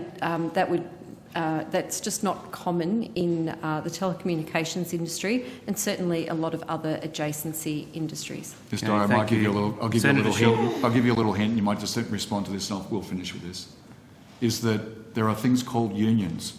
What you do is you actually go and have a group of workers that are elected representatives to go and negotiate. What I'm asking, will you allow a group of workers through the negotiated organisation to turn around and negotiate with you? And same questions to Mr. Rue. Obviously, he's a senior player in this. Directly to negotiate regards to these rates. So our agreement, NBN's agreement, is with our delivery partner, and that's where our negotiation and our commercial arrangement exists. I'll take that as a no. I'm going to give the call to Senator Bragg. Just before I do, I understand NBN is a GBE, therefore you're exempt from the Commonwealth procurement rules and you're expected to operate as a commercial entity. Some of the practices within government, though, and I look at defence, where they engage with a wide range of firms who provide services of individuals, including subcontractors, done on panel bases, where the panel contracting arrangements have been looked at in depth in terms of profit margins and fairness skills, etc., to make sure that the Commonwealth is protected, but it provides a low amount of administrative effort to engage someone, but you know that the contract is going to be valued for money for all parties concerned. And you can take this on notice, but has NBN considered some of those kinds of models in terms of addressing the challenges that Ms Dyer's just outlined about the fact we're a broad country? Senator, in this specific example, that's exactly what we're doing. Because we at the end of the day, the delivery partners are the ones who negotiate with the technicians. But we have actually taken exactly that exercise to see is the payments that are being made relatively equivalent, there'll always be ups and downs obviously, but relatively equivalent to the work that was done previously. And that's actually the exercise we're doing here. As a more broad point, Senator, we may, as a GBE, we obviously have policy, implement policy, and we obviously have to run ourselves a business. But I can tell you that we treat every cent that we spend as taxpayers' money, every cent. And therefore, things like the procurement rules are very much guided by Commonwealth. But they're not exactly the same, but they are very much guided by the principles within Commonwealth procurement rules. So in this example, I suggest that's what we're doing, Chair, but thank you for we'll take your thought on board. Thank you. And if you could come back to me on notice just to explain whether that general model we can do that. of panels of providers in terms of pre-agreed terms and conditions is something that maybe... We will take that on notice, and we will, as a question, Chair, and we will lay out how we operate our procurement function, taking into account what you've just asked. Senator Bragg. Thanks, Chair. I'd like to ask some questions about the NBN's network upgrades, and in particular the Business Fibre Zone initiative. So, how do the network upgrades leverage the fact that the network build was completed in 2020? Do you want to come to? I think it was Business Fibre Zones we'll talk to. Brad will answer those. Sorry, Senator Bragg, can you repeat your question again? Apologies. How do the network upgrades leverage the fact that the network build was completed in 2020? Yeah. So I think, Senator, any telecommunication company always evolves networks over time. And what we have done, in accordance with the statement of expectations given to us by the government, is to build a network out across the whole nation that delivers a certain minimum level of standards. Having done that, though, what we have done in let's take the fibre to the node area, for example, we already have pulled fibre, typically a distance of 10, 11 kilometres from the exchange to what's called a fibre to the node or a node. So fibre to the node is fibre to a node, and within that node then is what's called a DSLAM that effectively turns the optical signal to a signal over the copper wire. The fact that we have built 10, 11 kilometres already means that there's only what they call the last mile, but it's called 1 or 2 kilometres of fibre to build from that node to outside people's homes. In other words, we are utilising existing infrastructure to continue to pull fibre deeper and then to offer individuals who want higher speeds to be able to order that. That's one example. In HFC, we have built in a cable network, we have what's called a cable termination modem system in the cable modem termination system in the exchange that sends, again, a signal over the spectrum of HFC out to people's homes. We're able to use that, and John can explain the detail, but we're able to use that to do some additional capacity, but also some work in the exchange to be able to deliver higher speeds. And similarly, on fibre to the curb, we already have fibre pulled deep outside someone's home. So now it's relatively cheap to give someone a fibre lead in if they need a higher speed than we can do today. Similarly with business fibre zones, we have fibre all over the country, and we're able to pull fibre again from interlock points, if you like, often to into areas where Brad can help our retailers sell to small business. So it's effectively no infrastructure has been thrown out. We're building on top of what has already been built. Okay, and has any modelling been done on the economic benefits of the $4.5 billion network investment? Well, Senator, one of the things we did at the time of discussing this with government, we did look at the benefits to the Australia's economic impact on Australia by us, and our promise to the Commonwealth is that we would build in every state, and we would build in a certain percentage, a high percentage in regional areas. And the impact of that is that the GDP, we believe, benefit to the nation, if I can just find it here. Yes, there it is. That it would create 25,000 jobs by 2022. It would create 10,000 jobs in regional Australia. It would lead to a GDP uplift of 6.4 billion by 2024. And in regional Australia, 1.5 billion out of that 6.4. It would create 12,000 new businesses in Australia and help to 2,800 new businesses be built in regional Australia. And that's no surprise, Senator, because that is direct work, but also indirect work. So direct build, but also the businesses that are built off that direct build. But on top of that, Senator, I think when people have a need for higher speeds, which will grow over time, this will help the community drive more longer-term economic benefit, more social equality, and also help us compete internationally. Okay, that's very useful, thank you. What percentage of the network will be able to access speeds of 1 gigabyte?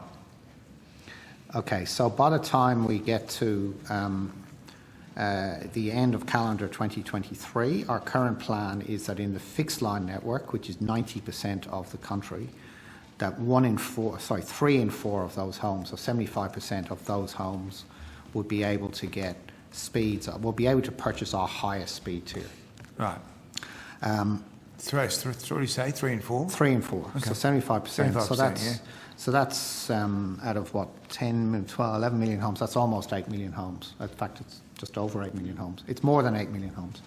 We'll be, if they so choose, towards our highest speed tier, we'll be able to do that. And in terms of that 1 gigabyte per second, how does that work on a personal basis? I mean, what does that mean for people at home? If they're having to work at home, we're about to have another lockdown in Victoria, I think, so it's quite a relevant question. Do you want to talk about that, Brett? Yeah, I might pick that up. And also, I think you had asked earlier about business fibre zones too, within the context of the, the overall network investment that we've made. And just to contextualize the business fibre zones, that's really part of an overall commitment that we have to support all businesses across Australia, but in particular in the small and in the medium size.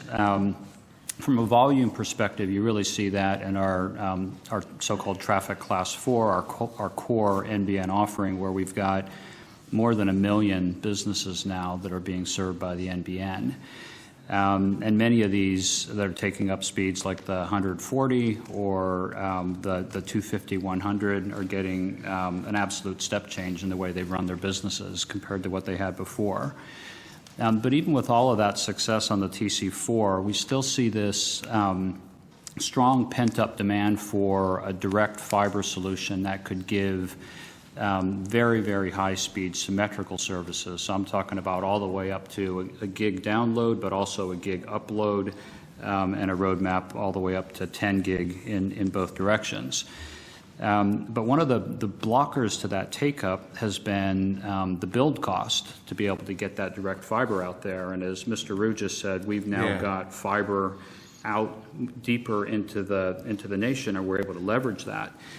The other one has been this tradition in the country of having so-called zone-based pricing, where customers that live close to the central business districts get one price, but when you get further and further away, that price goes up, and oftentimes dramatically. You pay twice as much if you're out in regional Australia as if you're in metro.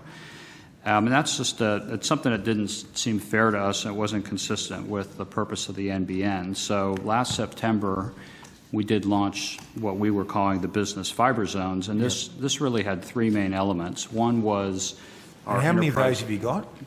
Pardon me? How many of those have you got? So we've got 240 zones, business fibre zones. Yep. Okay, where are they? They're spread across the country. So we deliberately looked, particularly, more emphasis in the regional areas. This enables another 750,000 businesses, business prems, to be able to get CBD pricing, even though they might be, way out in the regions. And we've now 90% of all business prems across the nation can order an enterprise Ethernet direct fibre service with no upfront build costs. So it's very attractive to small and medium businesses in particular that are out in regions. As a result of that, we've actually seen the orders on business or on our enterprise Ethernet more than double since we launched the business fibre zones. We've seen a significant uptick in those particular zones that we've carved out. And while you might think a gig, back to your question about the demand for higher speeds, that would be really for sort of enterprise, large government applications, we're actually seeing the majority of those are coming on small and medium businesses, which is quite pleasing. So we're excited. It's still early days, but we're very excited about the progress for business fibre zones. So for a small or medium-sized business, what sort of benefits are available? Well, it depends. If you look at something like an architecture firm, they'll be moving very large computer-aided design files back and forth to say they're, from location to location or to their client. So the ability to upload that very, very quickly, get the download and work on it would be one sort of a use case that we would see. You'd see the same thing in small regional medical offices where they might be taking scans and they want to be able to send those to potentially to a specialist in a metro area for review. They can move those scans. Are those real examples you're using? I mean, Absolutely. that's the sort of clientele you've got, is it? Yeah, yeah. Yeah, okay. And you think of a scan, it's no longer a static image now. Typically, it would be some sort of almost like it would look like a video, but it's extraordinarily high definition, and for medical purposes, it has to be precise. So that's where you really get the benefit of that large, symmetrical, dedicated fibre. Okay. There's been some discussion about CBD equivalent pricing. Yeah. So what does that mean? So again, historically, the country was basically set up in zones, and so a CBD area, and I think because in the early days it might have been just cheaper to build there, they would get one price, and then as you got further and further away, the actual price that you pay for the service every month would be higher. And it was just as a matter of course. It was like, here's the CBD, then you're in zone 1, you're in zone 2, 3. And with our business fibre zones, we've flattened that. So if you're in one of those 240 zones, you will get the CBD pricing, even if you are in a relatively remote location, which is a great value. So you could be in any one of those 240 zones. That's right. And you get CBD pricing. Is that right? Yeah. Okay. That's good. My last question is, what sort of, can you put some examples on the table, some meat on the bones of what sort of savings that means for a business to get access to that in the bush? Well, the first would be the cost of the build in the first place, and for some it just would be prohibitive. Like you couldn't get a telco to come out there and actually build a direct fibre to your location. And now we're in a situation where, because we've got fibre deeper, 90% of all businesses in the nation can get that build for free, no upfront charge. Yeah. And then the second is the ongoing charge, because our wholesale rate is now flattened. And if you were in one of the farther out zones, it could have been, your wholesale rate would have been double what it is in the CBD. Is that right? And now we brought it all the way down to the CBD. So it's just substantial ongoing savings as well. Very good. Thank you for answering all my questions. My pleasure. Thank you. Senator Sheldon. Thank you very much. Ms Dyer, if she's... Thank you.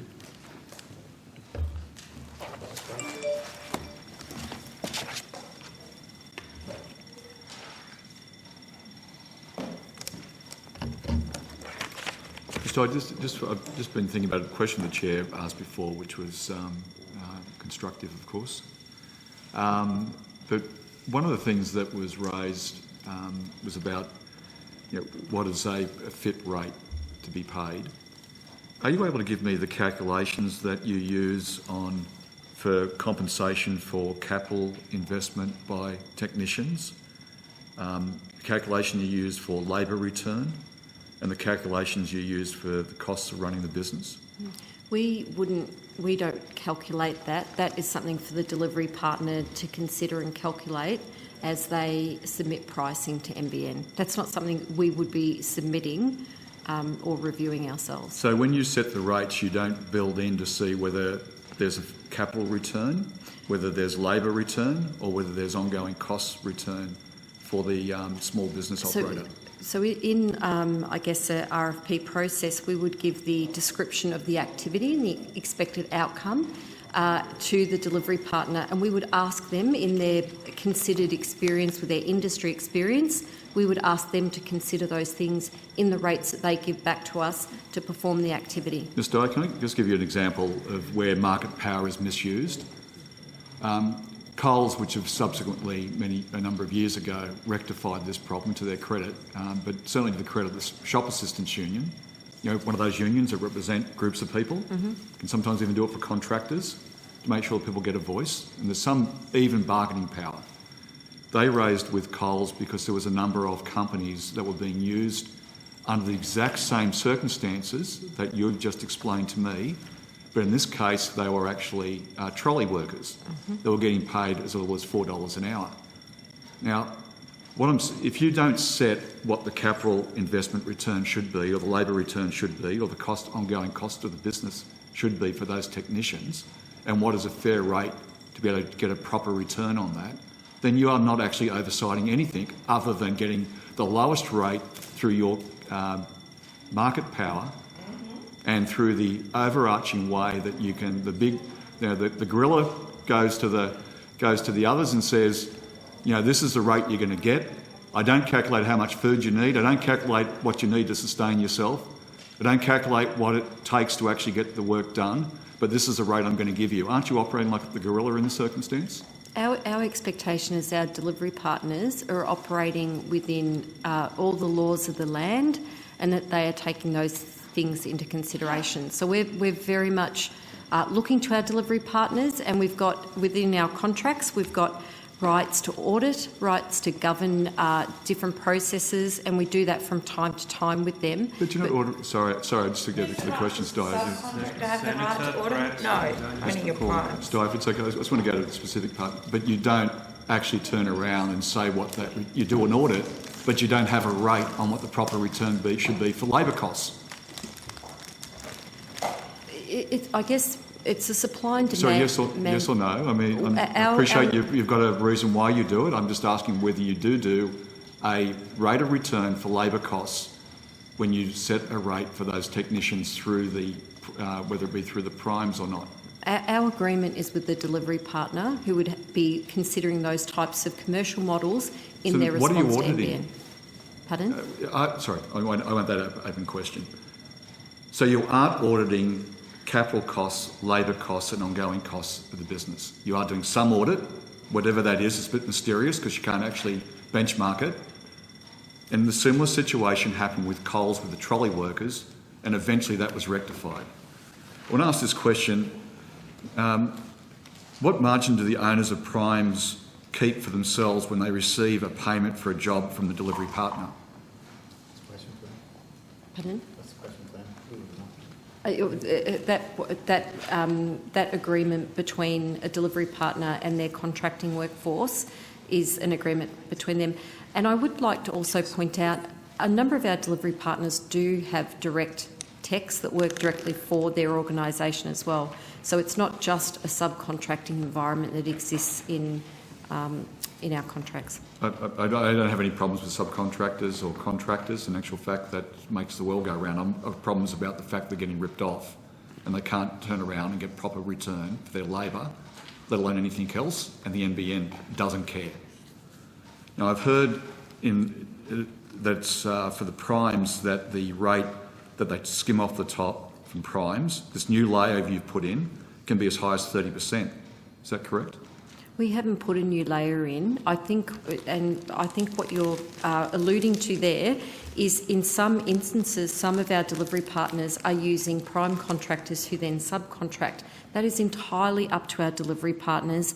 And as I said, that the delivery partners must comply with the laws of the land, and we're very considerate in the way that we engage with our delivery partners. But the laws of the land don't stop them from charging 30%, does it? Should it? But does it? It doesn't, does it? I can't answer that question. I so apologise. you do an audit, but you don't know the answer to whether the primes are ripping off subcontractors on labour rates, taking too much off the top of the contract, not giving capital return, not giving on-cost return. Now, if you have new layers of subcontracting entities, doesn't it inevitably mean that more people are taking a cut and less money flowing through to the people actually doing the work? Again, I'm sorry, I can't comment on that. So can I then put it to a different way? You pay a rate. Let's say this figure doesn't exist as far as I'm aware. There's a rate, say $100. Somebody bids for that contract and says, righto, well, I'll do it, I'll do it for $90. You might say it's actually costs really $100, but they're prepared to do it for $90. That's their problem. I'm going through what I expect NBN to be approaching it, the way you've been explaining to them this morning. So you've got one layer. They're doing it for $90. The next layer says, look, I really can't do it for $90. I've got to find somebody else who's going to do it for less. So then they go and turn around and say, because I've done all this, I've entrepreneurially decided that I'm going to rip people off, I'll get somebody else to take the blame and take the responsibility. So then they subcontract it. Someone takes another slice of the action. And they subcontract it and someone else takes a slice of the action. Don't you think people take a slice of the action when you subcontract in that frame? Look, that model you've described, again, that our agreement is with a delivery partner, and what occurs from there, and I'm just going to give an example, even though this is a delivery partner engaging with the market, is often those prime contractors will do a number of administrative duties, a number of insurances, etc., for other subcontractors. So they're performing a function, if you like, for their subcontractors working for them. That's how generally the model works. I'm not saying that's right or wrong, but this is a well-known industry practice across multiple industries and not just telecommunications. Well, I'm getting to my point about there's no auditing of actual processes here. The industry does it. People just get ripped off. Those Coles trolley workers got ripped off too. That's just the market. So when I ask this question, do you have mechanisms in place to track the volume of payment clawbacks being exercised by primes and delivery partners? We have the ability to we have the ability to audit what we're paying our delivery partners, and if there's a discrepancy with our delivery partners, our contractual obligation or arrangement with the delivery partner is to make sure, and like I said, they provide a declaration that they are fairly paying their subcontracting environment. So that's effectively the mechanism. And if I can just mention again on the audit principle, we do very robust audits, but they are with the delivery partner, and they're based on compliance and governance around health and safety, the quality of the work, and the commerciality of our contracts. So you don't do audits about what they're getting paid and whether it's a sustainable rate to their business or they're getting return for labour? We expect that. No. Do you do an audit on that? That's the question I'm asking. Our commercial relationship is with our delivery partner. So you don't do, no, you say you do auditing on the processes. Do you do auditing on the labour and the return that's paid for labour and for the ongoing costs, capital costs and ongoing business costs? Do you do an audit on that? We audit the contract that we have with our delivery partner. Does it include, well, I ask you, does it include a audit of the labour costs, the ongoing costs for the business, the capital costs and a return that's sustainable? Do you audit that? That's a matter for the delivery partner right. and their commercial. I take that you don't order it. So haven't we really got, aren't you really saying to me that we've got a governance problem here? And Senator, sorry. Because we can't contest whether there's a sharp rise in baseless clawbacks and the reasons underpinning this is still not clear. Senator, if I could just add, we haven't changed the model. The model's existed since 2010 when NBN was first created, just to be clear, in case you thought we had. I don't know whether you thought we had or not, but we have got a temporary glitch. There's no doubt which is why it's in the opening statement. But we haven't changed. We haven't changed how the telecommunication industries work. It's been like this for 10 years. And if anything, Senator, we have more governance than ever. Mr. Rue, I appreciate the fact that you've outlined that to me, that it's been happening for a very long time, including under your leadership. What I'm raising is concerns about the fact that there is not, how can we possibly perform governance, and how can we detect when there is a sharp rise in baseless clawbacks and the reasons underpinning this? Have we got a governance system that does that? You're in the hot seat, not your predecessors, Mr. Rue. No, I appreciate that. I just didn't want to give you the impression, in case you had it or any senators had it, that the Unify program had changed anything in terms of arrangements, and we are absolutely at our behest looking at the rate comparison to the previous rate comparison. To the previous rates of the previous contract. That was purely the point I was making, Senator. In terms of your specific question, Catherine. It is a bit repetitive. I apologise for my answer, but we have a very what I would say a very good and robust governance process with our delivery partners in relation to their contracts with NBN and how they perform under the contracts with us. Who keeps the money when there is a clawback? The prime, the delivery partner, or NBN Co? That if there's a clawback that the delivery partner has conducted with one of their subcontractors, that's not visible to NBN.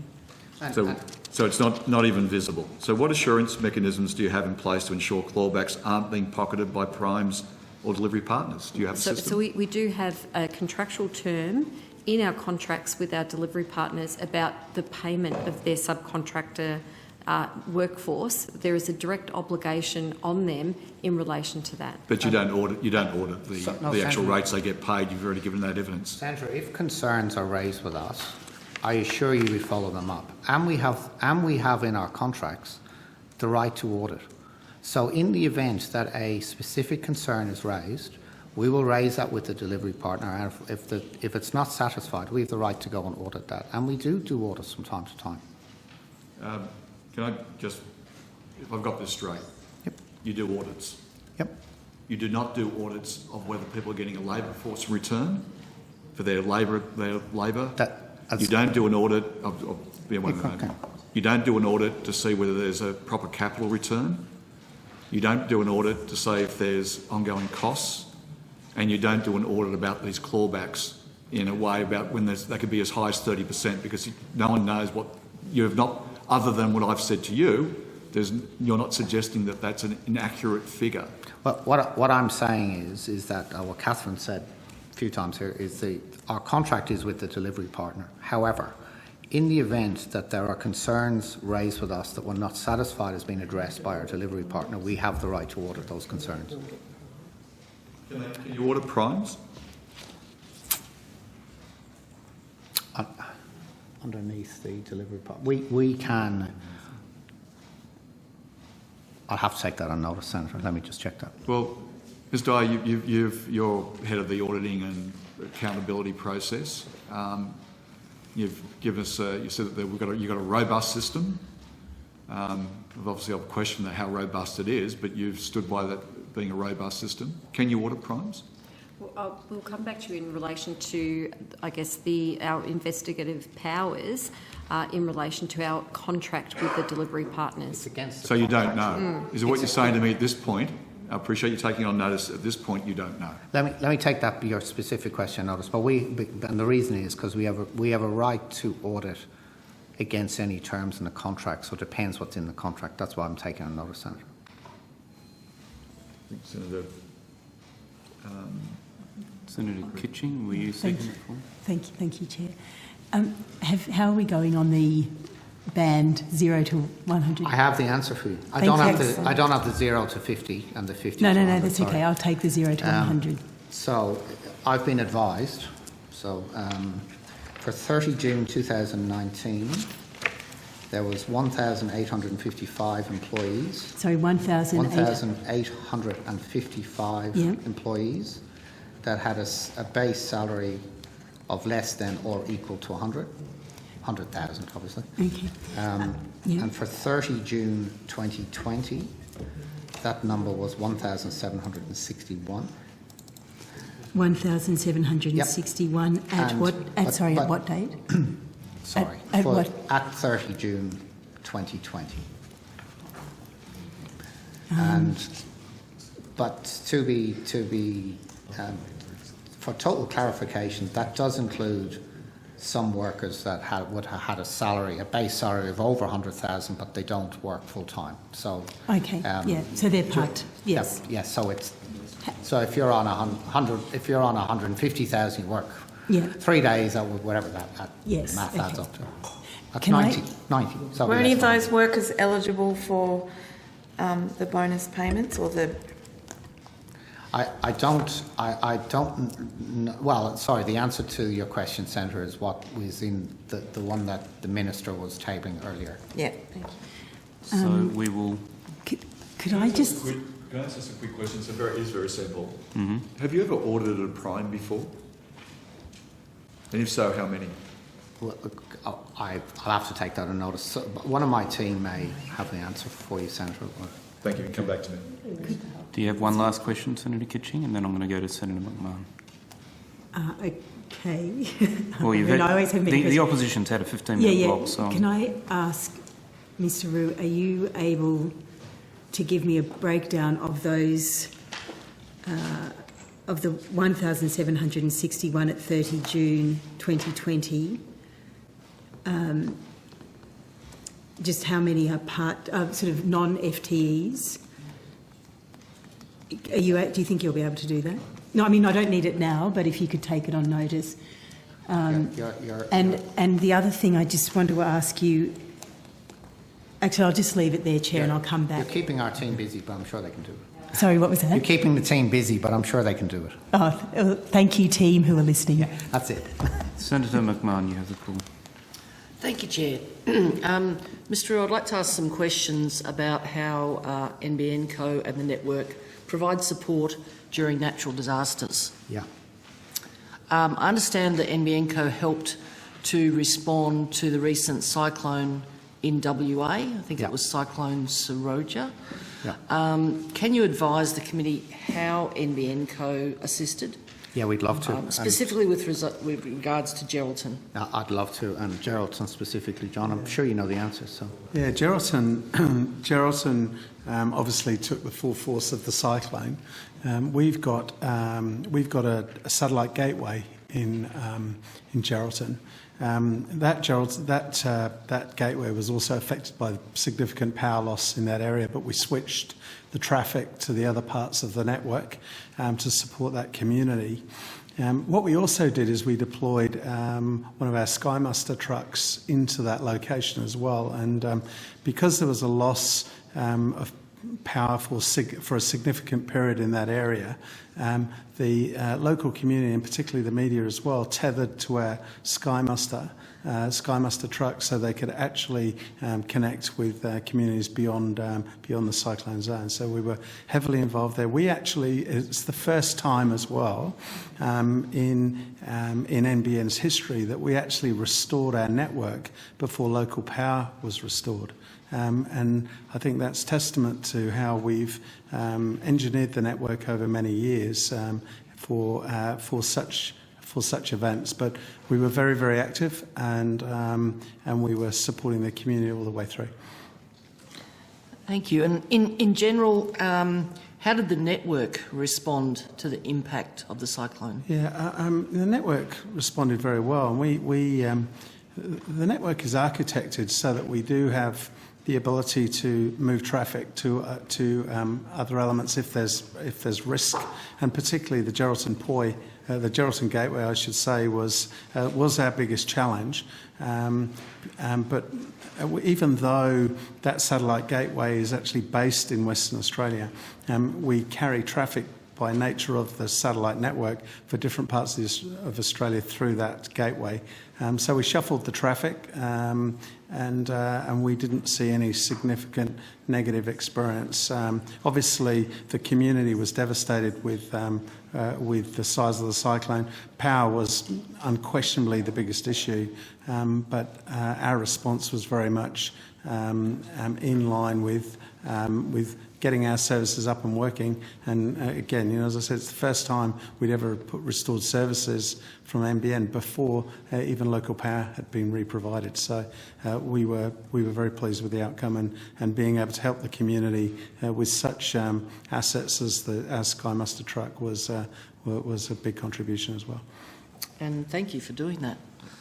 Can you tell me what steps, if any, did you undertake to prepare for and minimise the impact? Yeah, we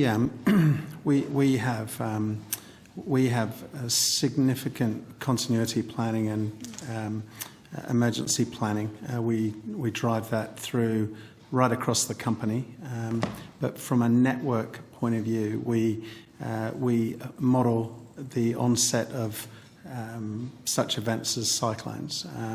We pre-prepare by deploying generators into areas where we believe there will be power loss, because the core network is an active network as well. So power is an important asset for us.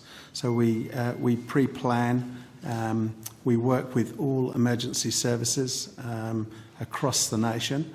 and it's a complex task that. But we have wonderful relationships with the emergency services groups and local power authorities, and so we pre-deploy generators, we pre-deploy workforce, and what we do is we also make sure that our traffic conditions on the network are being managed, and we make contingencies within the core that if we have to create diverse and alternate routes, then we certainly do that. So you will actually monitor forecasting and react and act accordingly. Yeah, very much to prepare for. Very much so. I mean, we when you have a cyclone, you do have time to prepare for those. They don't just arrive, and so we in all of our contingency planning do prepare very effectively. We use data such as the Bureau of Meteorology. We have a very close connection there, and we also extend that data modelling with other sophisticated platforms. And funnily enough, been using data sets, particularly from the CSI in recent times, in predicting the propensity of lightning and the impact that could have on our network right across the nation. So we are very, very proactive, and like all major telco networks, it's being prepared to manage through seasonal variation is really important for us, and it's a core discipline of our operations teams. So do you have someone specifically within BOM that reports to you? Or? No, we within the BOM directly, we just have relationships in there and we use their data, but it's just one input. We run effectively a very large network operations centre that monitors all elements of our network. It's based out of Melbourne, and that group has an emergency response team, so that we prepare all year for every possible event. And I think just beyond the cyclone in Western Australia, we were, if I think back to the bushfires, we were very, very active in the response to all the communities who were affected by the bushfires a couple of years ago.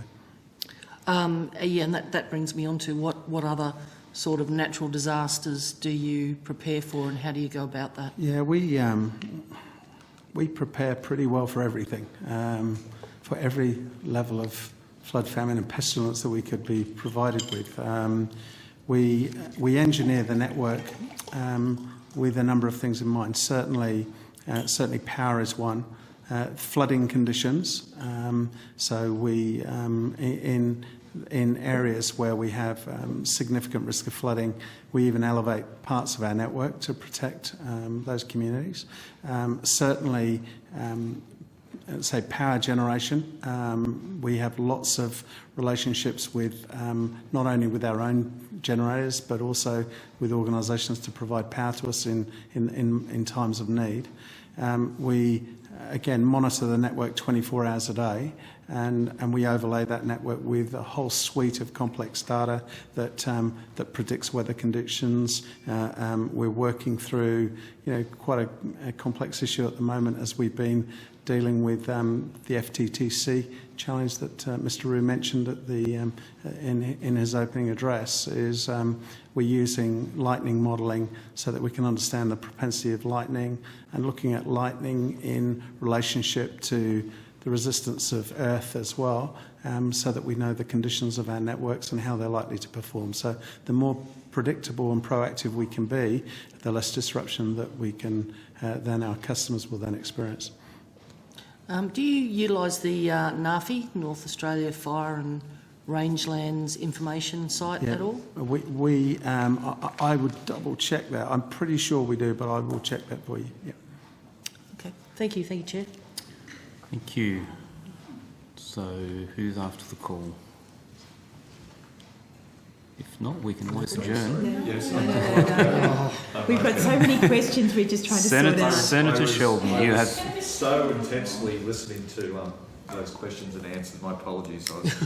You're blushing, Senator Sheldon. Ruminating. Yeah, I probably am. The BCA made the following statement 5 months ago, and I would like NBN to confirm whether the statement is accurate from an NBN perspective. BCA are pleased to confirm it has secured a significant long-term agreement with NBN for unified field operations, bracket services, for 4 years, with potential by 2-year extension options each at NBN's election. Announced on the ASX yesterday, the contract was signed on the 16th of December 2020 and will commence in March 2021. Tim Harris, CEO of BSA Limited, said, "We are extremely proud to have secured this contract and continue our long-standing collaborative partnership with NBN." And went on further to say, BCA has been initially allocated regions across New South Wales and Victoria, with additional regions allocated at NBN's discretion. Is that information accurate? I think it's BSA, not BCA. BSA, yeah. Yeah. That was me misreading it. Oh, no, that's okay. You had me curious for a minute there. The BSA are one of our delivery partners, and they do have contracts with NBN under Unify. And those contracts are potentially up for an 8-year agreement? There's optionalities in the initial term of the agreement. There's options to extend. And what's the when does the extension question come into play, and how long does the extension potentially be? Due to the complexity of the arrangement, and as you can imagine, wouldn't be easy to change delivery partners. We actually start looking at that probably about 2 years before the first, trigger point, and we'd look at it more closely about a year out. Right, so they could extend up to an 8-year agreement under those circumstances? I need to check that exact term, if it is a +4, or if it's often they're like +2 or something. +4 is unusual, so I would like to check that. So it might be like incremental add-ons rather than the 4 + 4, so I would need to check. If you can come back to me, is there someone here that can give you the answer on that? Or? Yeah, there should be, hopefully, someone There are people listening, Senator. Yep. Thank you. If Mr Rue, I want to begin by discussing, thank you, if you could take that on notice and if people could bring it back as soon as possible. Thank you. Mr Rue, I want to begin with discussing the dodgy contracts being used to exploit NBN technicians and small business contractors across the country. Specifically, I would like to begin by exploring the BSA services contract and the so-called termination clauses. Has your company reviewed these clauses? the clauses between BSA and... The termination clause, regarding the termination clauses, yes. Between BSA and NBN? Yeah. Yes, they would. We absolutely would have. And Catherine, do you want to answer that? So, in relation to our expectations with the delivery partner, we do set out very clearly to our delivery partners in our contracts about, allowing other subcontractors to work for other contractors in the market. So we're very clear about that. In relation to the termination rights, that would be an agreement between the commercial agreement between the delivery partner and the subcontractor. So you're not talking about between NBN? Well, I was talking about both, but that's that's good. So Ms Dyer actually explained. Sorry, because that's why I asked you, was it NBN? You did, and you answered what I said, and Ms Dyer also added in, which was very helpful. Thank you. Now, a review of these contracts indicates the termination provisions make it easy for BSA to terminate, and by contrast, makes it very difficult for the technician or small business contractor to terminate. The agreement also allows for BSA, upon termination, to retain significant amounts of money owing to the contractor and to unreasonably limit its liability to the contractor. Would you consider, if that's the case, that would be standard practice? How I would answer that is, I would say, again, our contract is with the delivery partner, and we ask the delivery partner to make a declaration in relation to when we pay them that they are paying their workforce, and our expectation contractually is they are complying with the law. Is there any intention to extend the auditing process to be able to look at that specific question? I've just received just a general comment in relation to our audit scope and what contractually we can audit, and it depends on the contract, But generally speaking, unless it's stated in our contract, we generally don't audit audit primes that work for delivery partners. And the reason for that, if I can just talk at a practical level, is when we engage with a delivery partner, they may decide to go out and recruit 500 people directly. They may decide to go out and partner with another delivery partner. We don't know what they're going to do. That is up to them to determine how they're going to deliver our scope of work.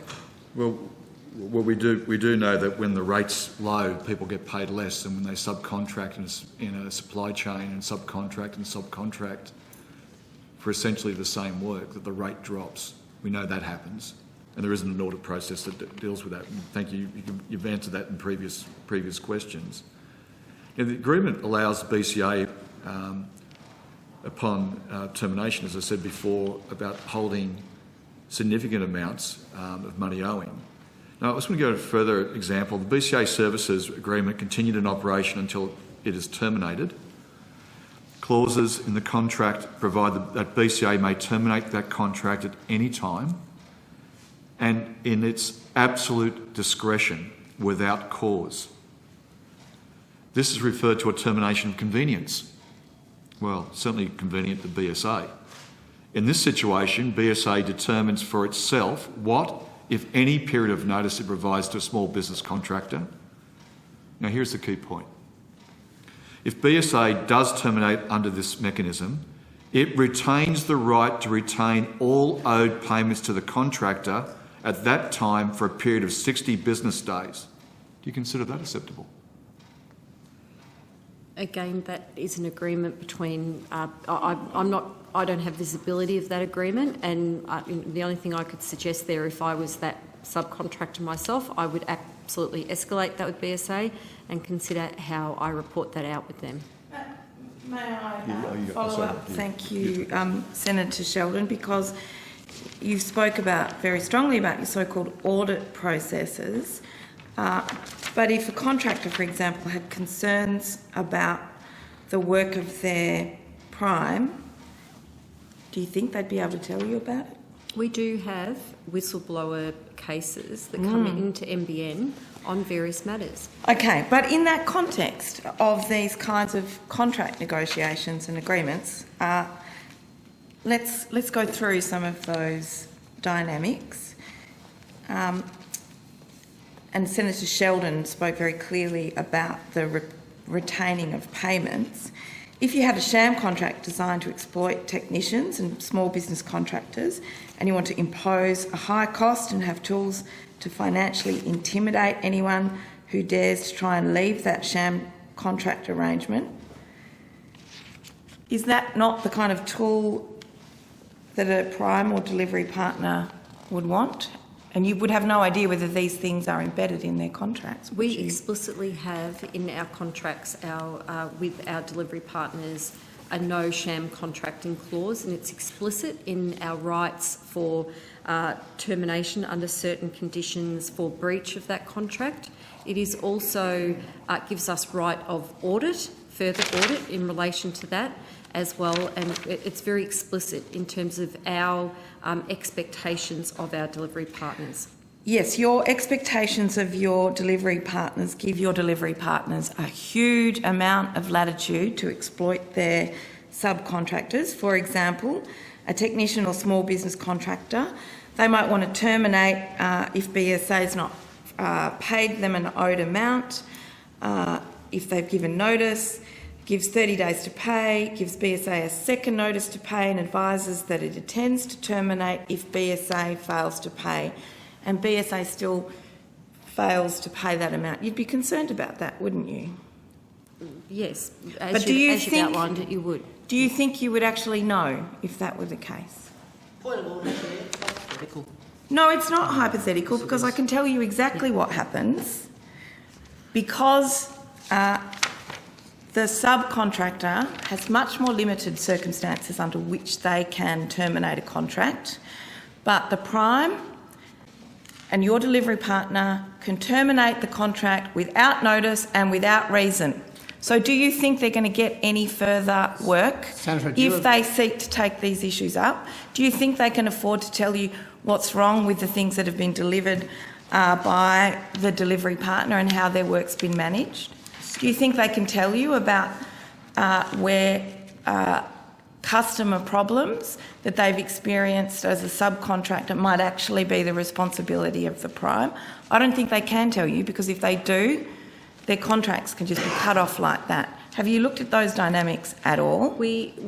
Our agreement is with our delivery partner. There is a declaration, a legal declaration they make to us when we pay them about the payment of their workforce. So there's a legal obligation between the two parties at that. But can you not see how you can stretch that legal obligation right to the very, very limit, because your legal obligation doesn't cover the fact that the primes can terminate for any reason at any time?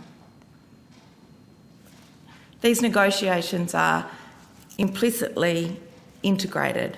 Like the negotiating power, as Senator Sheldon has highlighted any number of times, does not lie with the subcontractor in these circumstances, does it? The subcontractors can go and work for other delivery partners, and this is a very common model in utilities and all other spaces within the workforce. This is not something, as Stephen said, that we've thought of just in the last 6 months. Yeah, but we're not talking about a construction project down the road building a tunnel versus a hospital down the street where there are different. We're talking about a monolith that is the NBN. You can go and work for a delivery partner with exactly the same dynamic. You are a monopoly at the top, in large part, with subprimes who essentially impose the same kind of conditions. It's an absolute recipe for a race to the bottom. The idea of competition that you've introduced, it does not seem robust at all, that the labour agreements have any power even to move to another prime. We haven't introduced it, Senator. This is an industry. It's not just the telecommunication industry. It's across broader utilities who also don't just build, but also do the sort of services Catherine's talking about. So we haven't introduced anything new. Different to them. You know, essentially you're just saying, yes, we understand, Senator Pratt, you're actually correct, but that's the way the world works and we don't care. No, that's not true, Senator. And I offered on the last hearing, and I offer again, that if there are specific examples that can be given to us... If you'd met with the union before now, you would have had the specific examples, but you haven't met with them. Senator, my team have met with the union, but and I am meeting with Jane in coming time. But Senator, What I said is that we do have a whistleblower line that can be used confidentially, and if things are brought to our attention, we will investigate. And I've said that before, and I'll say it again. So it's not true we don't care. You said last time you'd investigate it, and clearly you've come some way down the road. You've acknowledged some of these issues, but the blindness in the way you manage your contracts. When last time we raised these issues, you simply said, well, we don't have purview because it's underneath our primes and their subcontracts. You don't have purview. And so finally you went away to look at it, and here now you're finally starting to acknowledge at the very fringes that some of these issues are real. And our delivery partners have obligations to us under the law, Senator, as well. And they are, we're very important. But only if the subcontractors that work for those delivery partners, they're only going to meet their obligations if they're forced to do so. Your subcontractors, your primes, have their delivery obligations, and that's what you've emphasised, not the obligations of those primes to their subcontractors. In that context, I want to refer to a letter that you've received from Shane Murphy, the President of the CEPU, and it asserted workers are being subjected to arbitrary switching off without notice, explanation of proper cause, often leaving workers' families in financial ruin, having to sell their vehicles and equipment, cruelling any opportunity to return to the industry. Most concerning, this appears to be happening where workers question their mistreatment and or underpayment. These profoundly disturbing behaviours are completely unacceptable in a public infrastructure project. No worker should fear retribution for exposing wrongdoing. Do you believe workers should fear retribution for exposing wrongdoing? Senator, what my team has done is asked Mr Murphy for some details on that, and I will do that as well. And, you know, the organisation we are, we care about the country. That's why we're here. We also care about people in the country. And if there are, sorry, Senator, if I can finish, if there are issues that can specifically, and they need to be specific, but they can be brought to our attention, we are happy through our management teams, through our whistleblower, through raising it with the delivery partners. We're happy to do that. Mr Roo, that might well be the case, but unless you're prepared to override the terms of these contracts, you're simply agreeing with the status quo. Because, as Ms Dyer has said, if it's legal contract law, then that's between the primes and their subcontractors, and that's at the heart of what we're talking about. So our obligation is to ensure that our delivery partners are complying with the law. In the event that there are other things brought to our attention about the law not being complied with, as I said to you multiple times, we are happy to look at that. But these are legal contracts that exploit workers. They need to be specific examples. So just so I can say clear, Mr Roo, if those contracts exploit the small business, and they might be technically legal then, but you don't check them anyway. If they're technically legal, that's okay, but you don't check them. So how can you know whether these arrangements that are being entered into by these primes meets legal status regarding return on capital, regarding the sham contracting, if you're not doing specific auditing?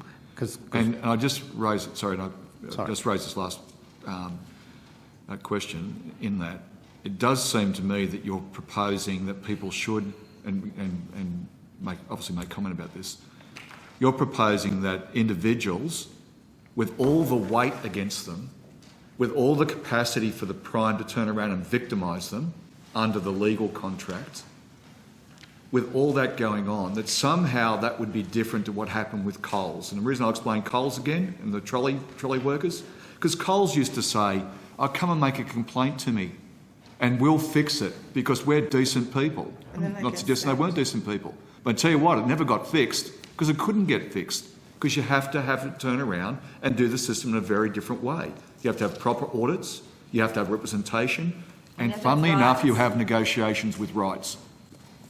Can I ask, please, Mr Roo, do prime entities, would you have any awareness of them coordinating among themselves to enforce provisions within their own contracts, put in common provisions, etc., within a state?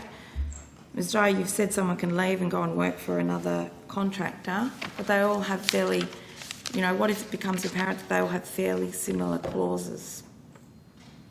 Does that potentially constitute cartel-like behaviour being used to control labour supply for the purposes of exploiting technicians and suppressing wages? Senator, I'm not a lawyer by any means, and again, as I've said a number of times today, our agreement is with the delivery partner. Yeah, okay. Yeah. Well, we know that's what but essentially you say your agreement's with the delivery partners and you would not know if they were operating in a cartel-like fashion. Would you know if they were operating in a cartel-like fashion? Our contract with our delivery partner is very, very clear in our expectations of the laws that they comply to and how they comply to them. How many of your primes, therefore, have provisions within their clauses with subcontractors that allow for termination without grounds and without notice?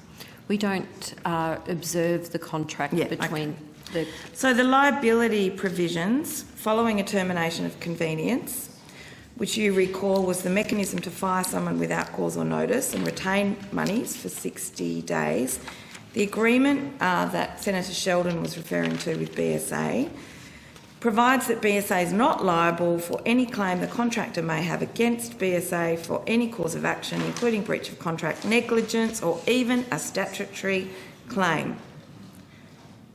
Are you aware that those kind of provisions exist within contracts? I don't have visibility of the BSA and subcontractor agreement. So would you be aware that your subcontractors and the performance of NBN push all of their efficiencies, all of the productivity in this way down the line in terms of when things go wrong, it's the subcontractor that wears it.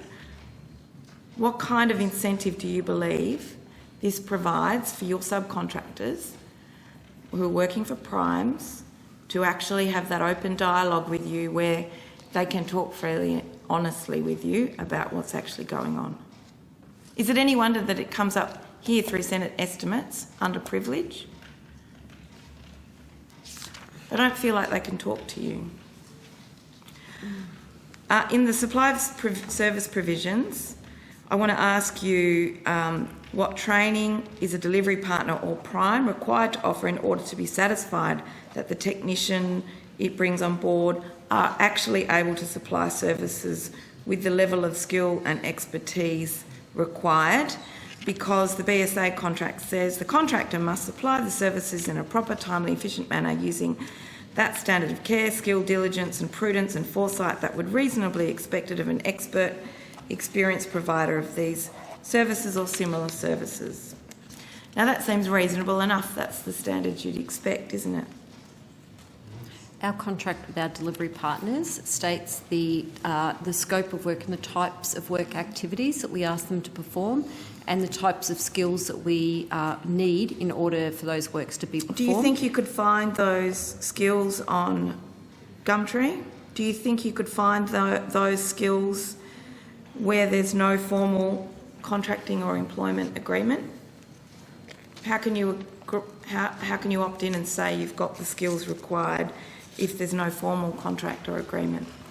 From our perspective, with the delivery partner, we have what we call a platform called Enable, and what the contractor or the delivery partner does is uploads its technicians' details and all of their certification, the dates of their certification and what technologies they've got, the required capabilities to meet the scope of works.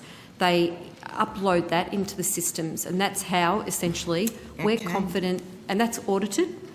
Those type of things are audited, where we know that a competent contractor is being provided by the delivery partner to NBN to be able to perform the works.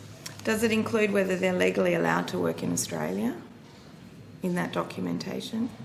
That documentation would be from the delivery partner to the subcontractor. I would need to take that on notice to see if we Okay, so you that. don't see those skills or qualifications? We see the certification that the delivery partner has certified to us of that. The delivery partner certified it to you. Mm-hmm. Who certifies the delivery partner's work? In terms of the outcome of the work? In terms of the qualifications of the employees?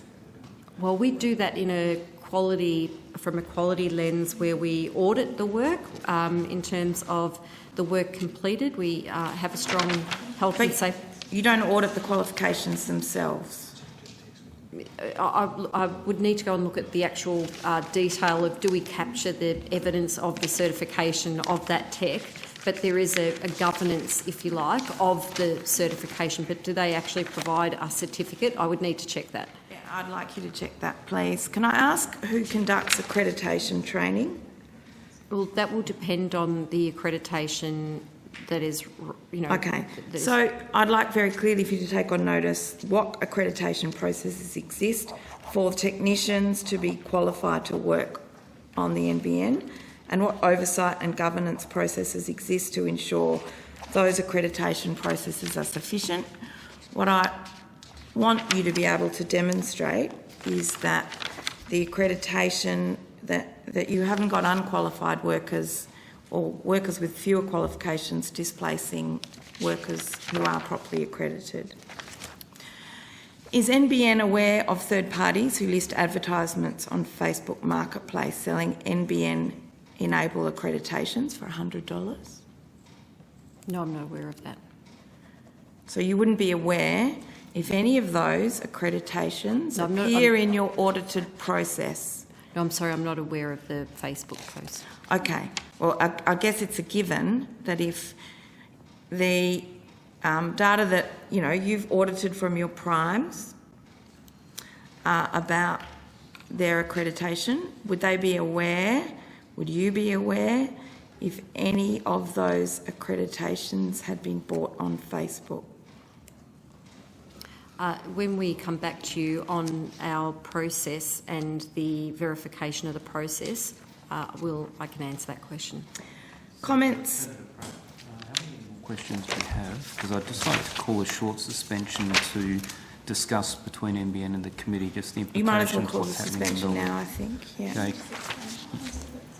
Yes, just for the record, because of the unfolding situation in Melbourne and issues with witnesses from Melbourne, we just need to understand what the constraints are in terms of how we deal with remaining questions. So if we could suspend, please, for the moment.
Situation. I'm very grateful for those that having travelled, including you, Ms Dyer, and we will seek to expedite our questions as best we can.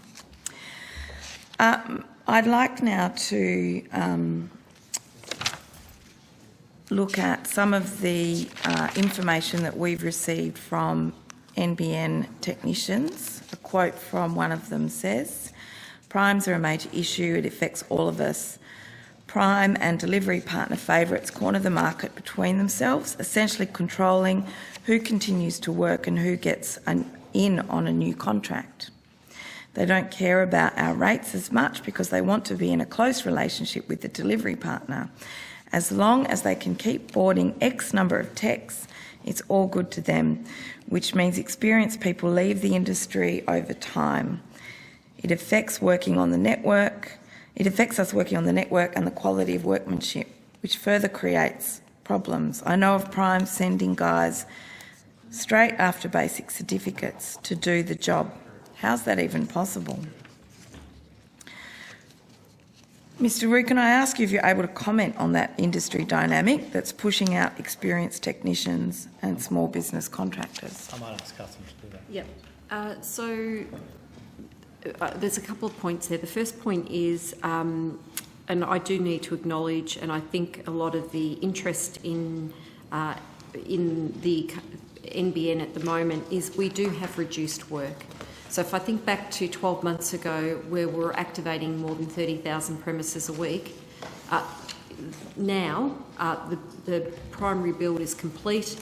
The bulk of the first connects or the connection activations, are largely done, and now we're completing anywhere between 7,000 to 10,000 customers a week. So just by the definition of that, there is absolutely less work. So does that mean you dismiss the idea that primes and delivery partners are boarding X number of techs that are inexperienced? You still haven't really commented on the fact that I would have thought that you would be wanting to, in this rollout phase where we're still talking about the reliability of the system, encourage your primes to keep experienced techs. So in terms of our agreement with our delivery partners, it's very much based on supporting a great customer experience. So we look at the quality of the work done. We look at, was it right first time? Was it delivered on time? So we look at the quality metrics of that. So our expectation of our delivery partners is they are providing us with the right technicians with the right capabilities at the right time. So that is our expectation of our contract. Well, I'm not sure that it's the consumer experience, but in all cases. But can I ask, is it the net effect of dodgy contracts, rate reductions, and indeed cartel-like behaviour to push out experienced technicians and replace them with less experienced technicians?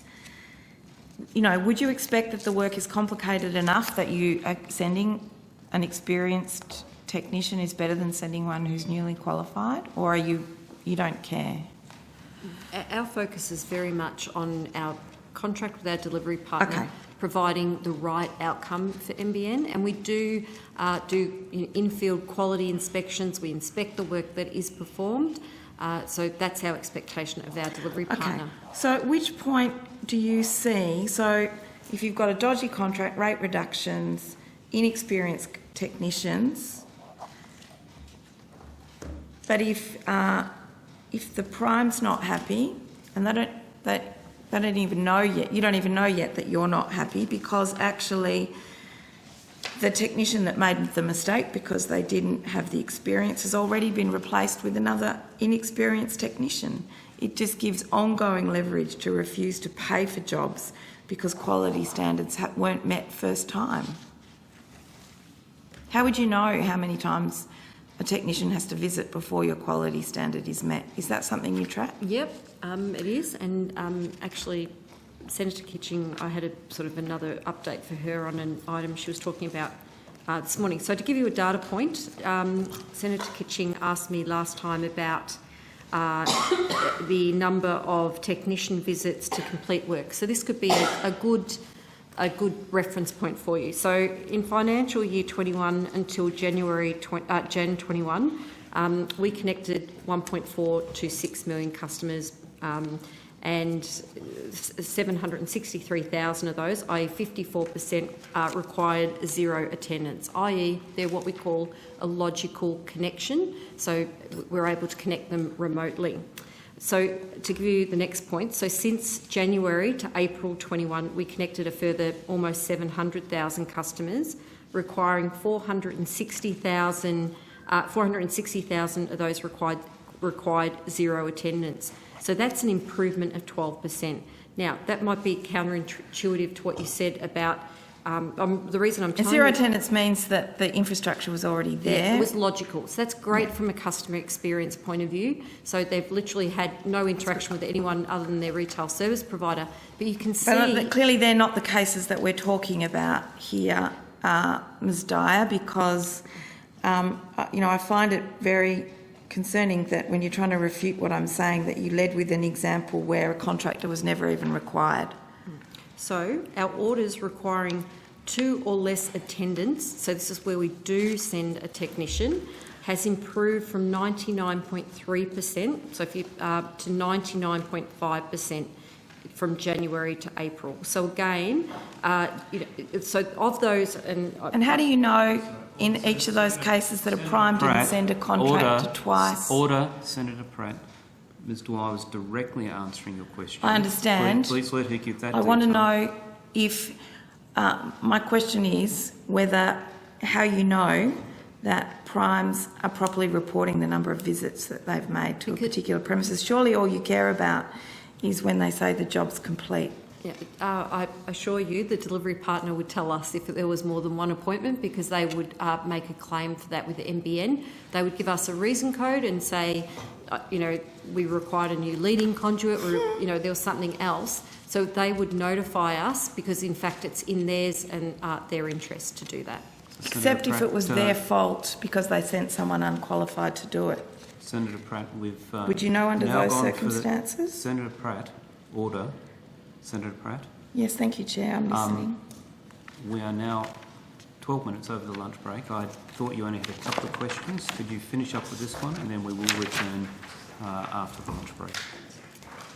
Under dispute resolution, under its own contract, BSA can, without having to provide its case, withhold any payment where it disputes an invoice, and a contractor must invoke the dispute settlement provisions to hope to recover some portion of the disputed invoice. On the other hand, BSA can merely, because it claims to be owed money by a contractor, set that amount off against monies owed to the contractor, again requiring the contractor to engage in the disputes process to attempt to recover some portion of the monies.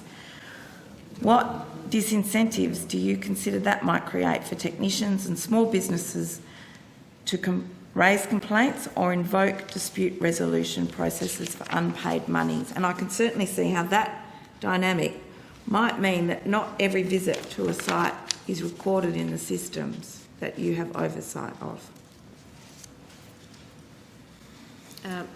So our agreement is with the delivery partner, who has an agreement with the subcontractor, and it's our expectation that the delivery partner is complying with the law. All right, so in that context, you do not consider whether the contract with the Prime and the subcontractor, whether there are disincentives embedded in the contract, are irrelevant to NBN code? Well, the terms of our contract serve NBN in terms of the quality of the work, the timeliness of the work, the safety of the work performed. That is what we engage with our delivery partner on. Are you aware that some Primes have been employing workers without that worker having signed any contract at all? I wouldn't have. I don't have visibility of that. Okay, Senator Pratt, I'm going to pull you up there. We're going to break for lunch to return at 1:30. Page 20.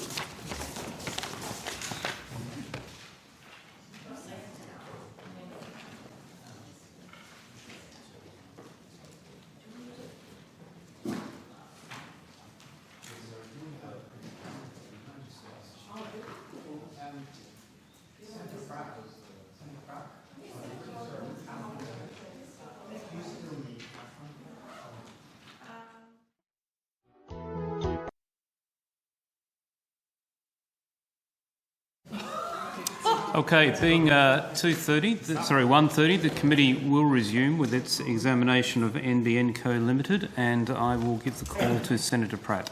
Thank you very much. I'd like to continue questioning in relation to some of the issues around conflicts of interest when some of these NBN Co's relationships with Primes. So may I ask at the outset, for the benefit of the committee, what the SMAX dispatch platform is, please? So the ServiceMax platform sits on another platform called Salesforce, and essentially it's an app which coordinates workforce movements, if you like. So appointments are loaded in. So if I start at the start of the process, there's an event, whether initiated by a retail service provider or the end customer, either for an assurance job or for an activations job. That's logged in NBN systems. It then goes into ServiceMax, and that essentially becomes visible to the technician of where they need to go and perform their work. It also, it also provides them details about the problem, about the premises. It's a way that they can record information, health and safety information and information about the job, and it builds up information that NBN stores and can use at a later date. Okay, thank you. How much did it cost to develop, and when did it go live? Okay, I will have to take on notice the cost in terms of the deployment of the system, but it went. We started a soft launch at the end of March in South Australia. We then progressively rolled out to Tasmania, then to Victoria, and then at the end of April we went to New South Wales, and they're the states we've rolled out in. Thank you. Can I ask you to confirm some technicians have been waiting for hours to log on, synchronise and book off work? Is that correct? A few weeks ago, with the rollout of the app, we did initially experience some problems with the app, and it was based on the following reasons. The first one was there was a 2-day platform outage that made the system unavailable to NBN and its technicians. The second issue was there was a stability issue. So the app, to your point, it wasn't synchronising properly and it wasn't stable. So how that would manifest itself if you were a technician in the field, you would be out there trying to complete your work and the app wouldn't sync. So you were having a poor experience as a subcontractor.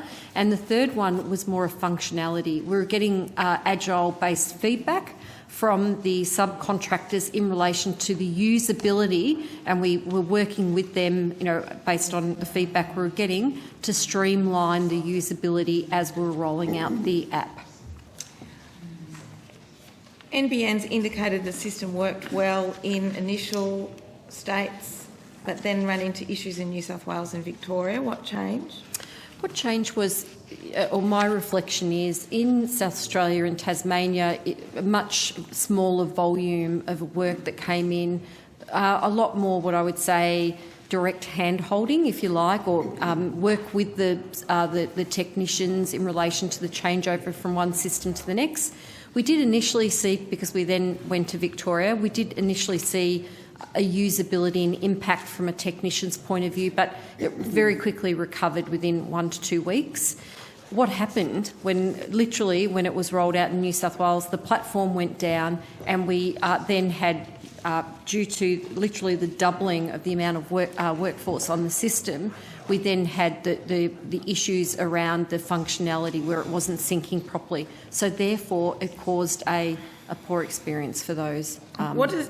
What does a poor experience mean? Where people did they know what work were they doing? Could they they would their work to be paid for it? I'd like, if possible, in that context, if you could explain at a high level the IT architecture of the workforce scheduling system. Is SMAX just the front end?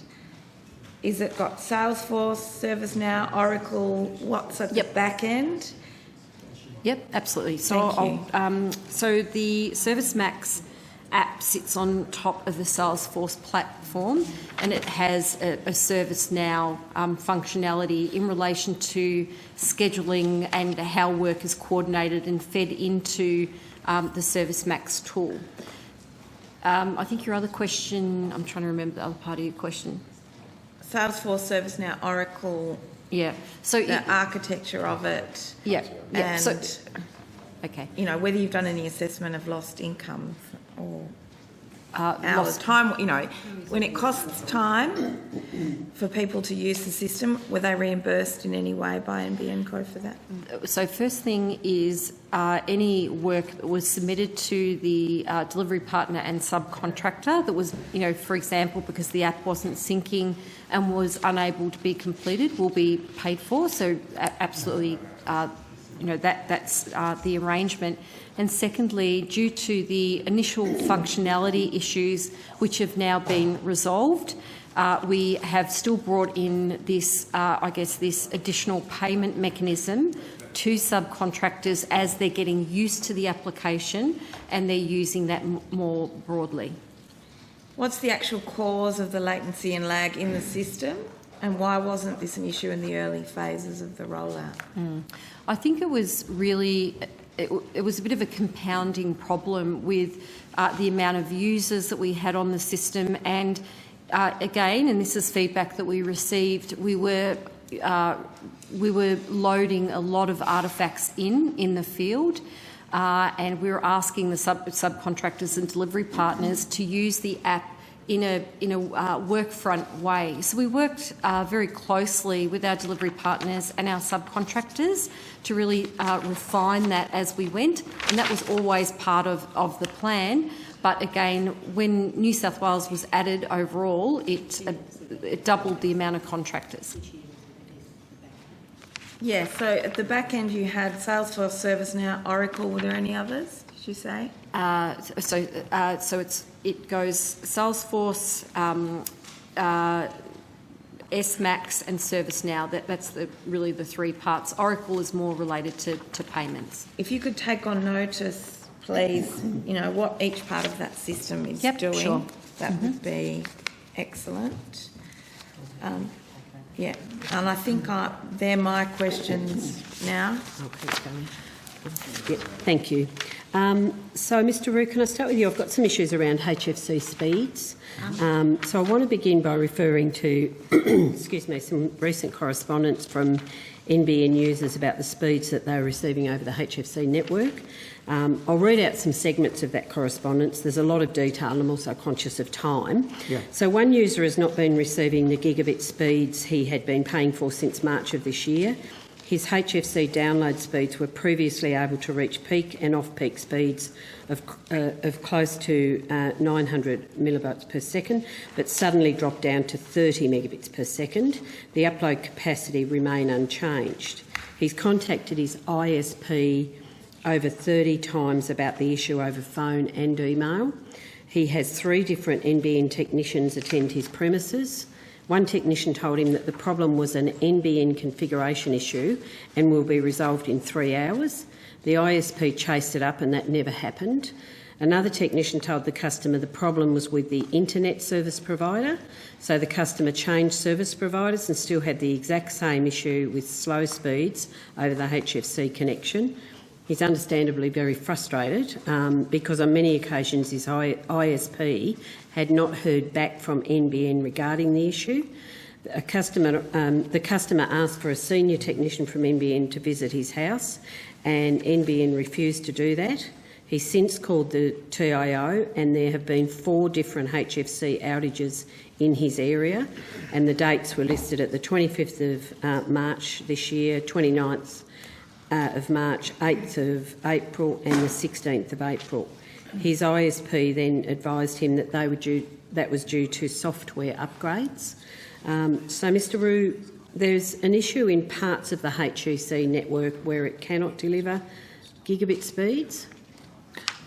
Firstly, if you could, when the hearing's over, can you share the correspondence with me, please, Senator? I'll have to take that on notice, Mr Roux.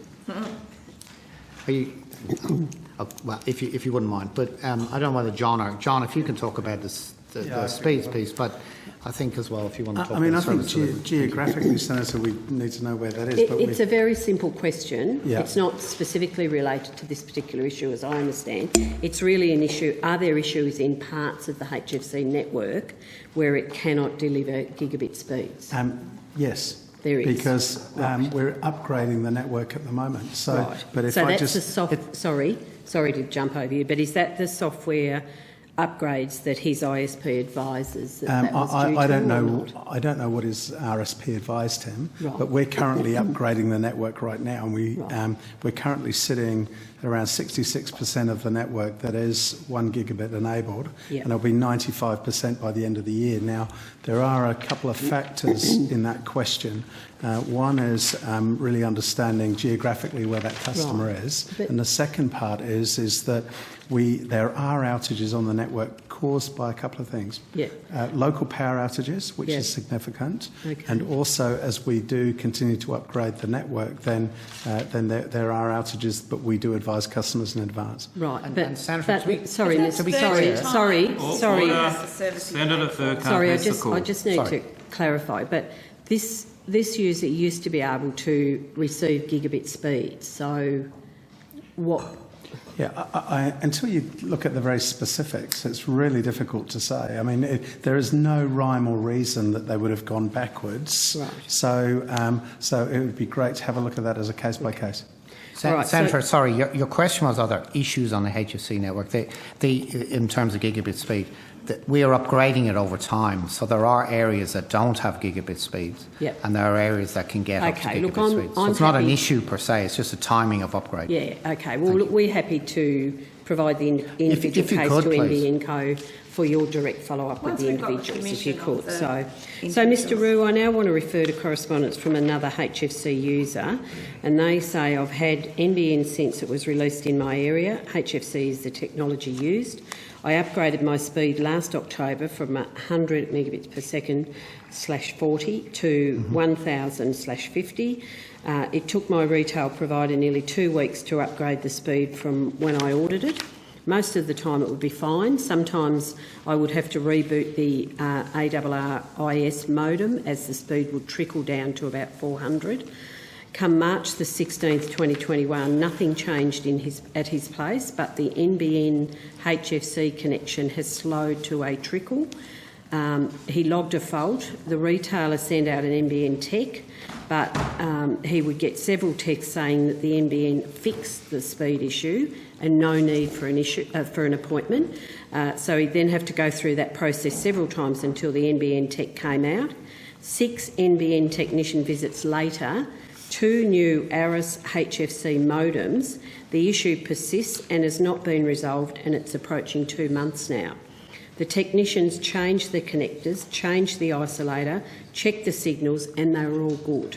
Each technician said the speed issue is with my retail provider. So eventually I changed retail provider for 1 week to test, but it was exactly the same issue. He then goes on to say, I'm tired and frustrated the amount of time that I've spent troubleshooting this with, and I'm tired of all my retail provider asking me what the lights are on my modem. I work in IT and this connection is not fit for purpose, yet I'm paying full price. I've now gone back to my original retail provider and the issue persists. My connection suffers from packet loss, dropouts, slow speeds regardless of the time of day. It is not congestion, as the speed issue happens at 2 p.m. or 2 a.m, the same thing.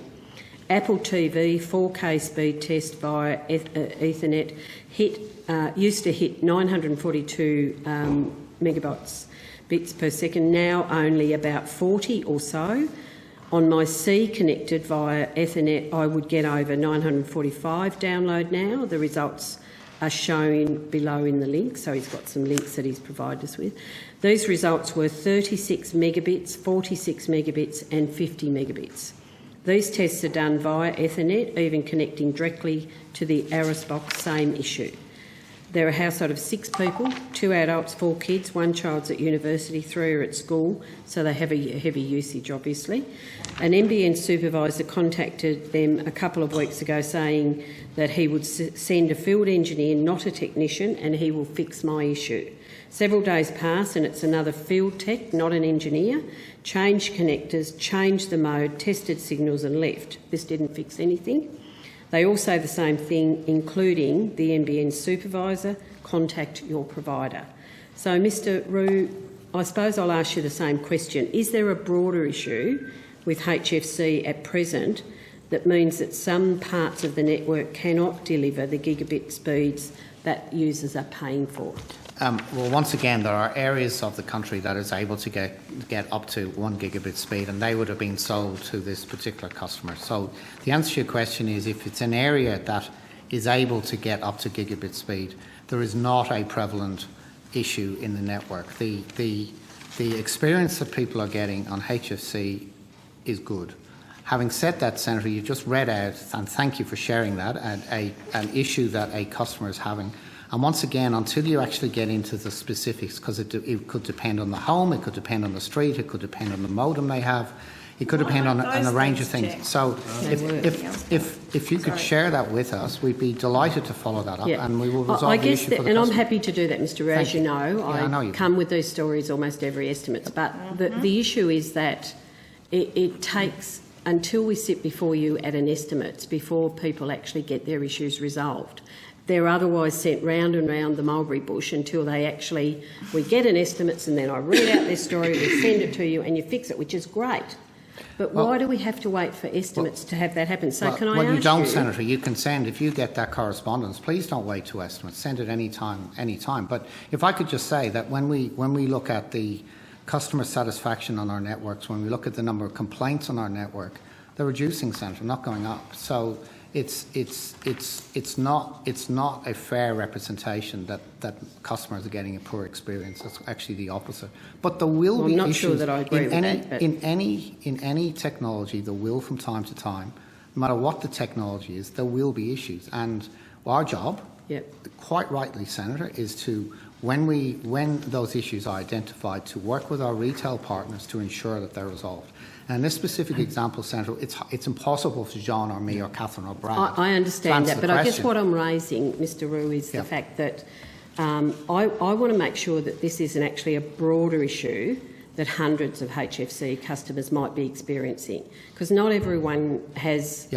You know, people give up. They give up complaining because they think, why would I? I've been through all that. You know, people say I've been through all that and I've got nowhere. I'm just going to throw my hands in the air and give up. So I want to try and establish whether there are a lot of other people who are experiencing the same number of issues. So can I ask you on that? Yeah, of course. Do you have a dedicated teams for HFC service provisioning? Yes, we do. We have dedicated teams, not only... Can I ask you where they're located geographically? Yeah, all over the country, because the HFC network is predominantly in the major cities. And we have... sorry, when you say all over the country, are they located in capital cities? Capital cities, because the HFC footprint is effectively in high density metropolitan areas. Yeah. Are any of the teams located overseas? The actual physical teams who support the network, no. What about other teams? In terms of some back of house functions, so a very small number, yes, a very small number. But the actual core engineering... So where are they? Where are the overseas ones? They would be... we'd have a small team in India, but there are very few people. Right. So that's the call centre you're talking about that's the based overseas? The core engineers for HFC are here in Australia, as are all of the national field workforce who service the HFC. Yeah, but sorry, you said there was a very small team in India. Is that the call centre? No, it's just they just do data. Where is the processing. call centre? Do you have a call centre? Gold Coast. Gold Coast. Right. It's partially in Gold Coast and some are in Melbourne as well. So. Right. Okay. Have any of the HFC provisioning teams been shut down? No. No? Is the HFC network having geographically isolated capacity issues? No, the capacity of the HFC is actually been upgraded significantly, so the answer is no. Right. And what about people who do software and remote provisioning of circuses? Where are they based?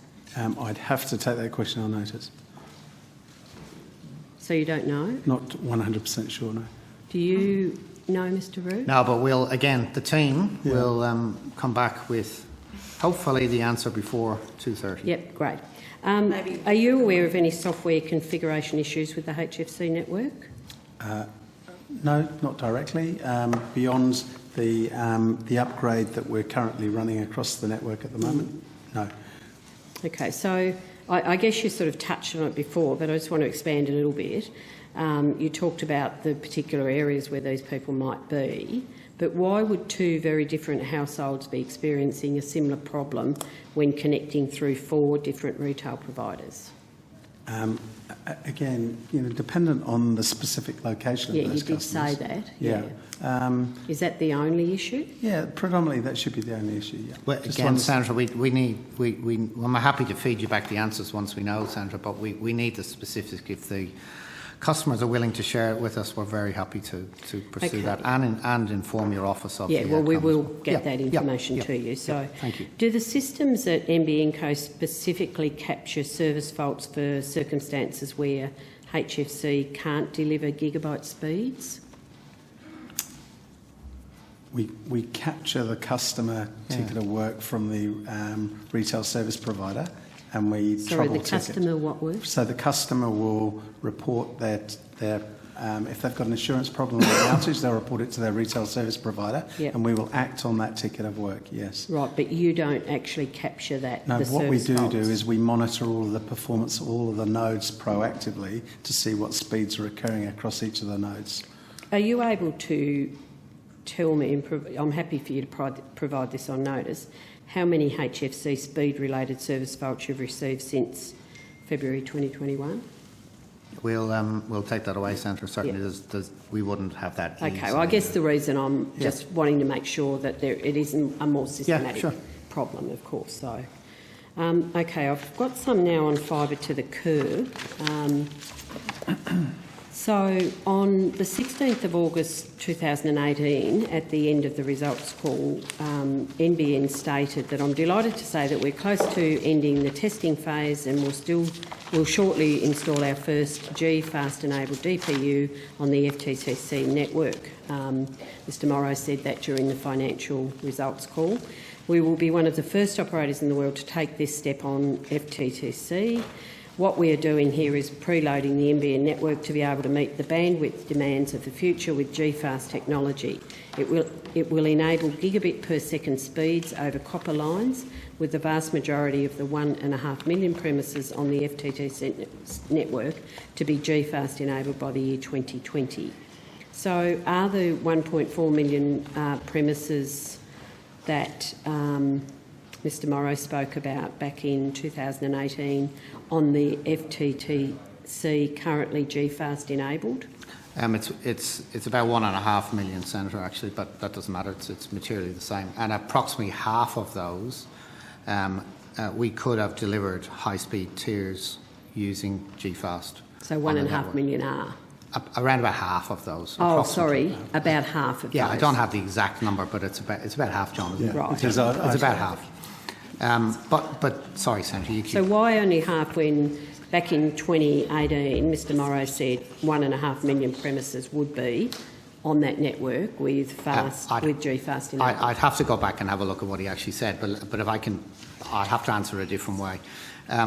There are two types of equipment in the fibre to the curb footprint. They're similar, but they're two types, and they're consciously provided by different providers, which is a diversity of supply we wanted to have. Half of those deliver what's called VDSL, which is the upgrade of ADSL. The other half do VDSL and G.fast. So what we could do is replace some of those what's called distribution point units, or DPUs, that do VDSL with G.fast enabled. So that may be what was in Mr Morrow's mind. But what I'm, and again I'd have to read the quote, but what I'm telling you is that around about half of the DPUs is G.fast, and the other half is what's called VDSL. So is every premises in the FTTC footprint still being supported by VDSL2? Yes, it is, because the G.fast enabled DPUs also do VDSL. So is G.fast going to be used to deliver the 1 gigabyte speeds? In the FTTC footprint? I don't think so, Sandra. There may be some cases when we would, because... Why wouldn't you? Are there technical problems? No. I think when we looked at this, Senator, we had... I guess we had three choices. We could leave the footprint as capable of delivering 100 megabits per second, or we could look at enabling those customers who wanted a higher speed using G.fast or using a fibre lead-in.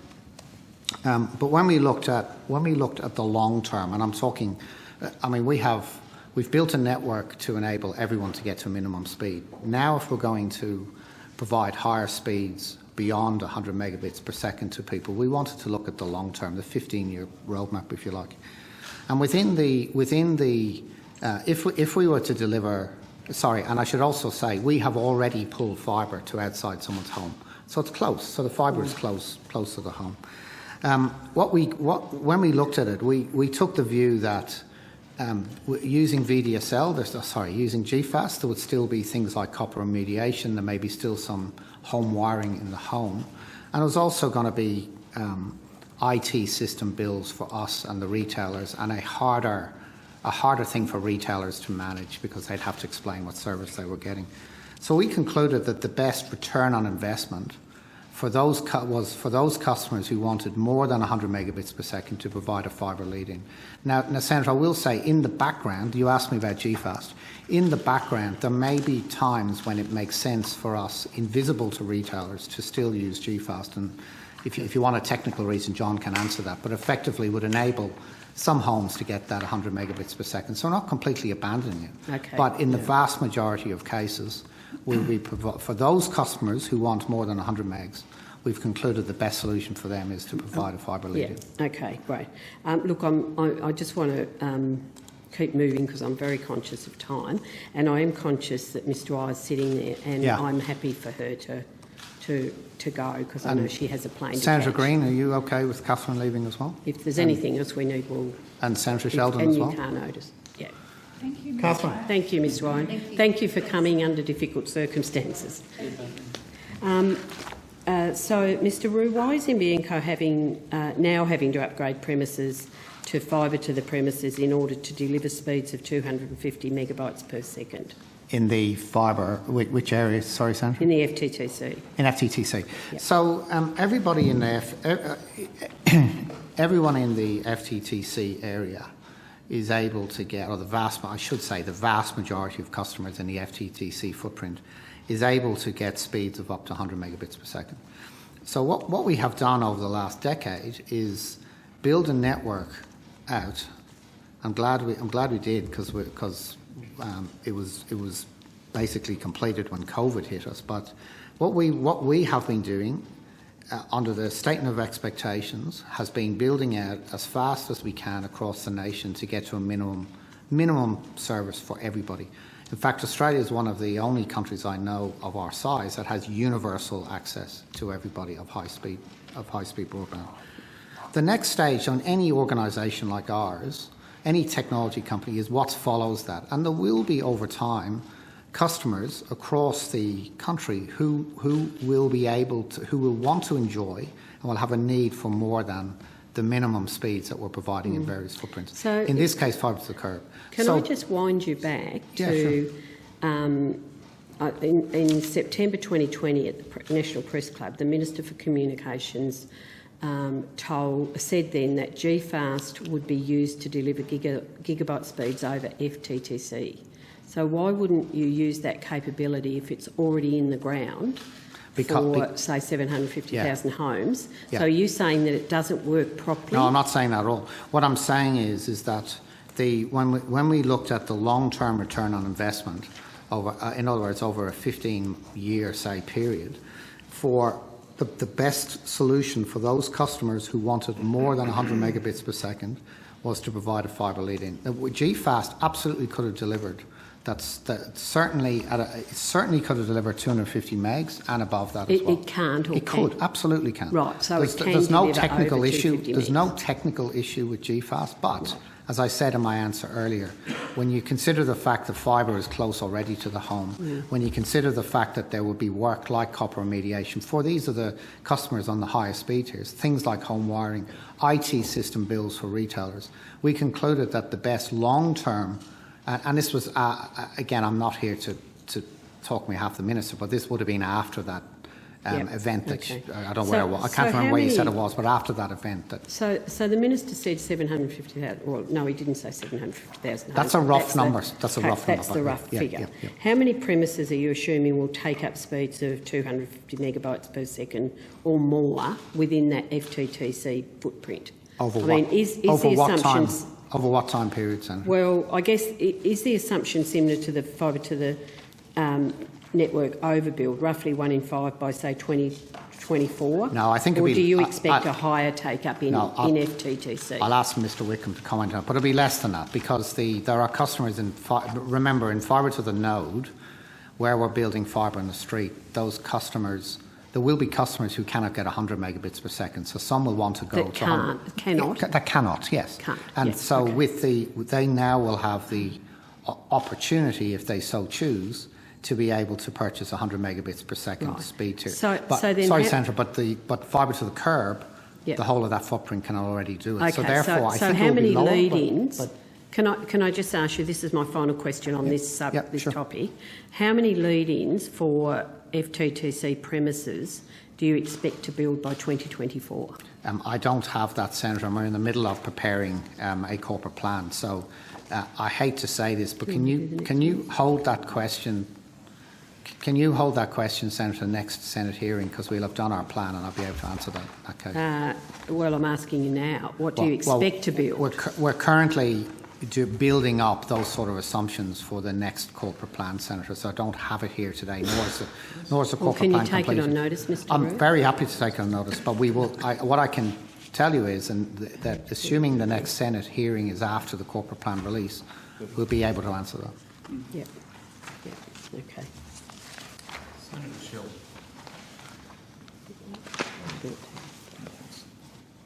Thank you. Just want to look at this question about. I just want to ask a question about the lead-in conduits and potential practices by NBN Co to undermine competitors. As I trust you're aware that lead-in building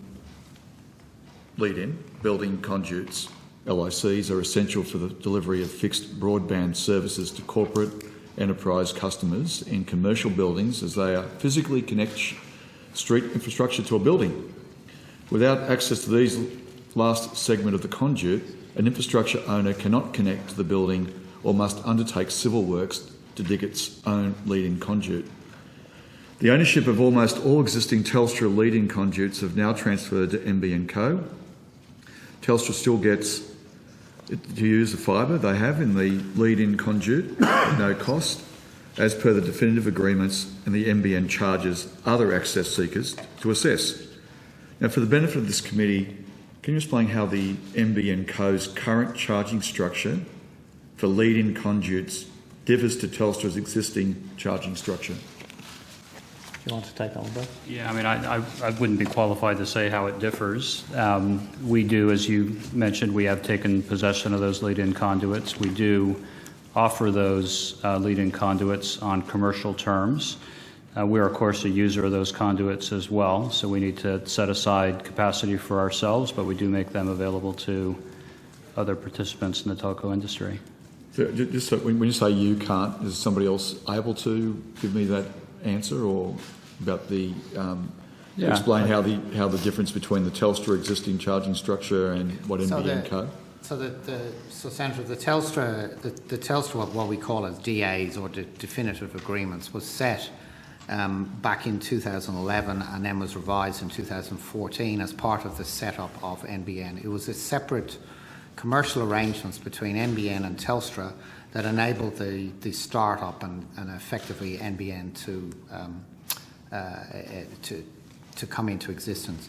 And those definitive agreements cover things like access to exchanges, access to ducts, access to dark fibre, and there's a range of charges that was agreed back in 2011, and as I said, amended on the change in policy in 2014. It's a agreement that very long, that was agreed between the companies at that time. What we're talking about here, as Mr. Wickham said, is where we have either taken possession of those leading conduits, or in fact sometimes we repair them or we build them some ourselves, we offer them out to third parties on commercial terms. And that's what Mr. Wickham was saying about. So I guess when you ask me what's the difference, one is a long-term standing agreement that was part of the original setup of NBN. The other is, which had its own commercial terms. The other is arrangements with third parties with us to provide access to those leading conduits. Thank you, Mr. Rue. Can you confirm NBN in practical terms is now the owner of the last 10 to 50 metres of conduit?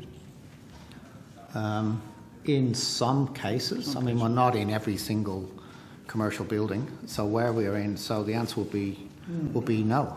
John? I'm not 100% certain. Yeah, there will be buildings that we don't have access to, Senator, because either they were what was called adequately served, or they're part of corporate buildings that we don't have access part to. of body corporates as well, Yeah. which in the old infrastructure provisioning that was done by Telstra, they would sometimes take the network just to the boundary point, and then the actual development beyond that boundary point and all of the assets there would be owned by the body corporate, not by Telstra per se. Have you got an assessment of what it would practically look like on how much of the 10 to 50 metres of conduit you would be likely to be in your remit? So the answer, Senator, depends on the premise. So if it's a premise that we've built out to, yes. If it's a premise that's, as I said earlier, adequately served and we haven't built to, or if there are nuances like John talked about for MDUs, we call them multi-development units, and believe me, they're all different. Some are horizontal, some are tall. So it depends, Senator. If you're talking about houses as opposed to MDUs, we would have the vast majority. We would own the vast majority of those, but it's not the whole country.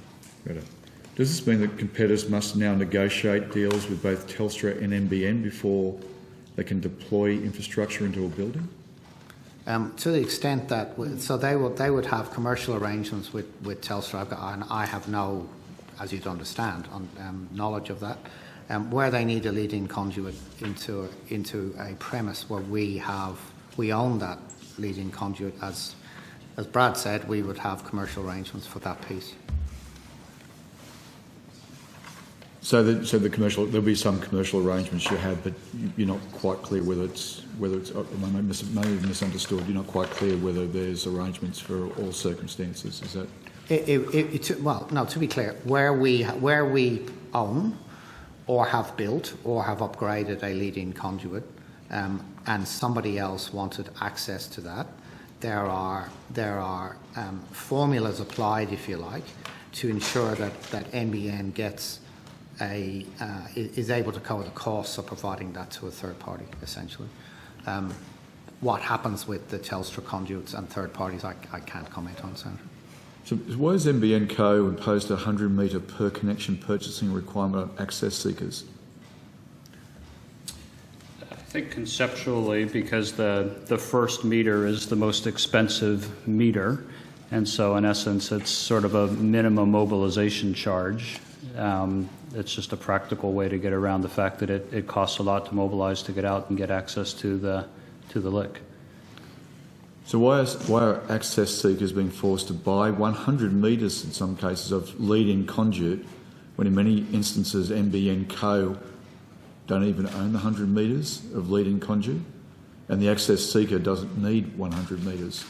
As I said, it's just a pricing mechanism. It represents what the cost is to get out there initially to get access into that LIC. So they're paying for 100 metres even though they're not getting it or don't need it? Well, you could look at another way, is they're paying to get access and the first 100 metres is free. Well, I mean, certainly the way that it's actually presented from NBN Co is that there's 100 metres of leading conduit which needs to be put in by NBN Co and the 100 metres of leading conduit and the access seeker it doesn't need in some circumstances 100 metres, but you're charging them for it.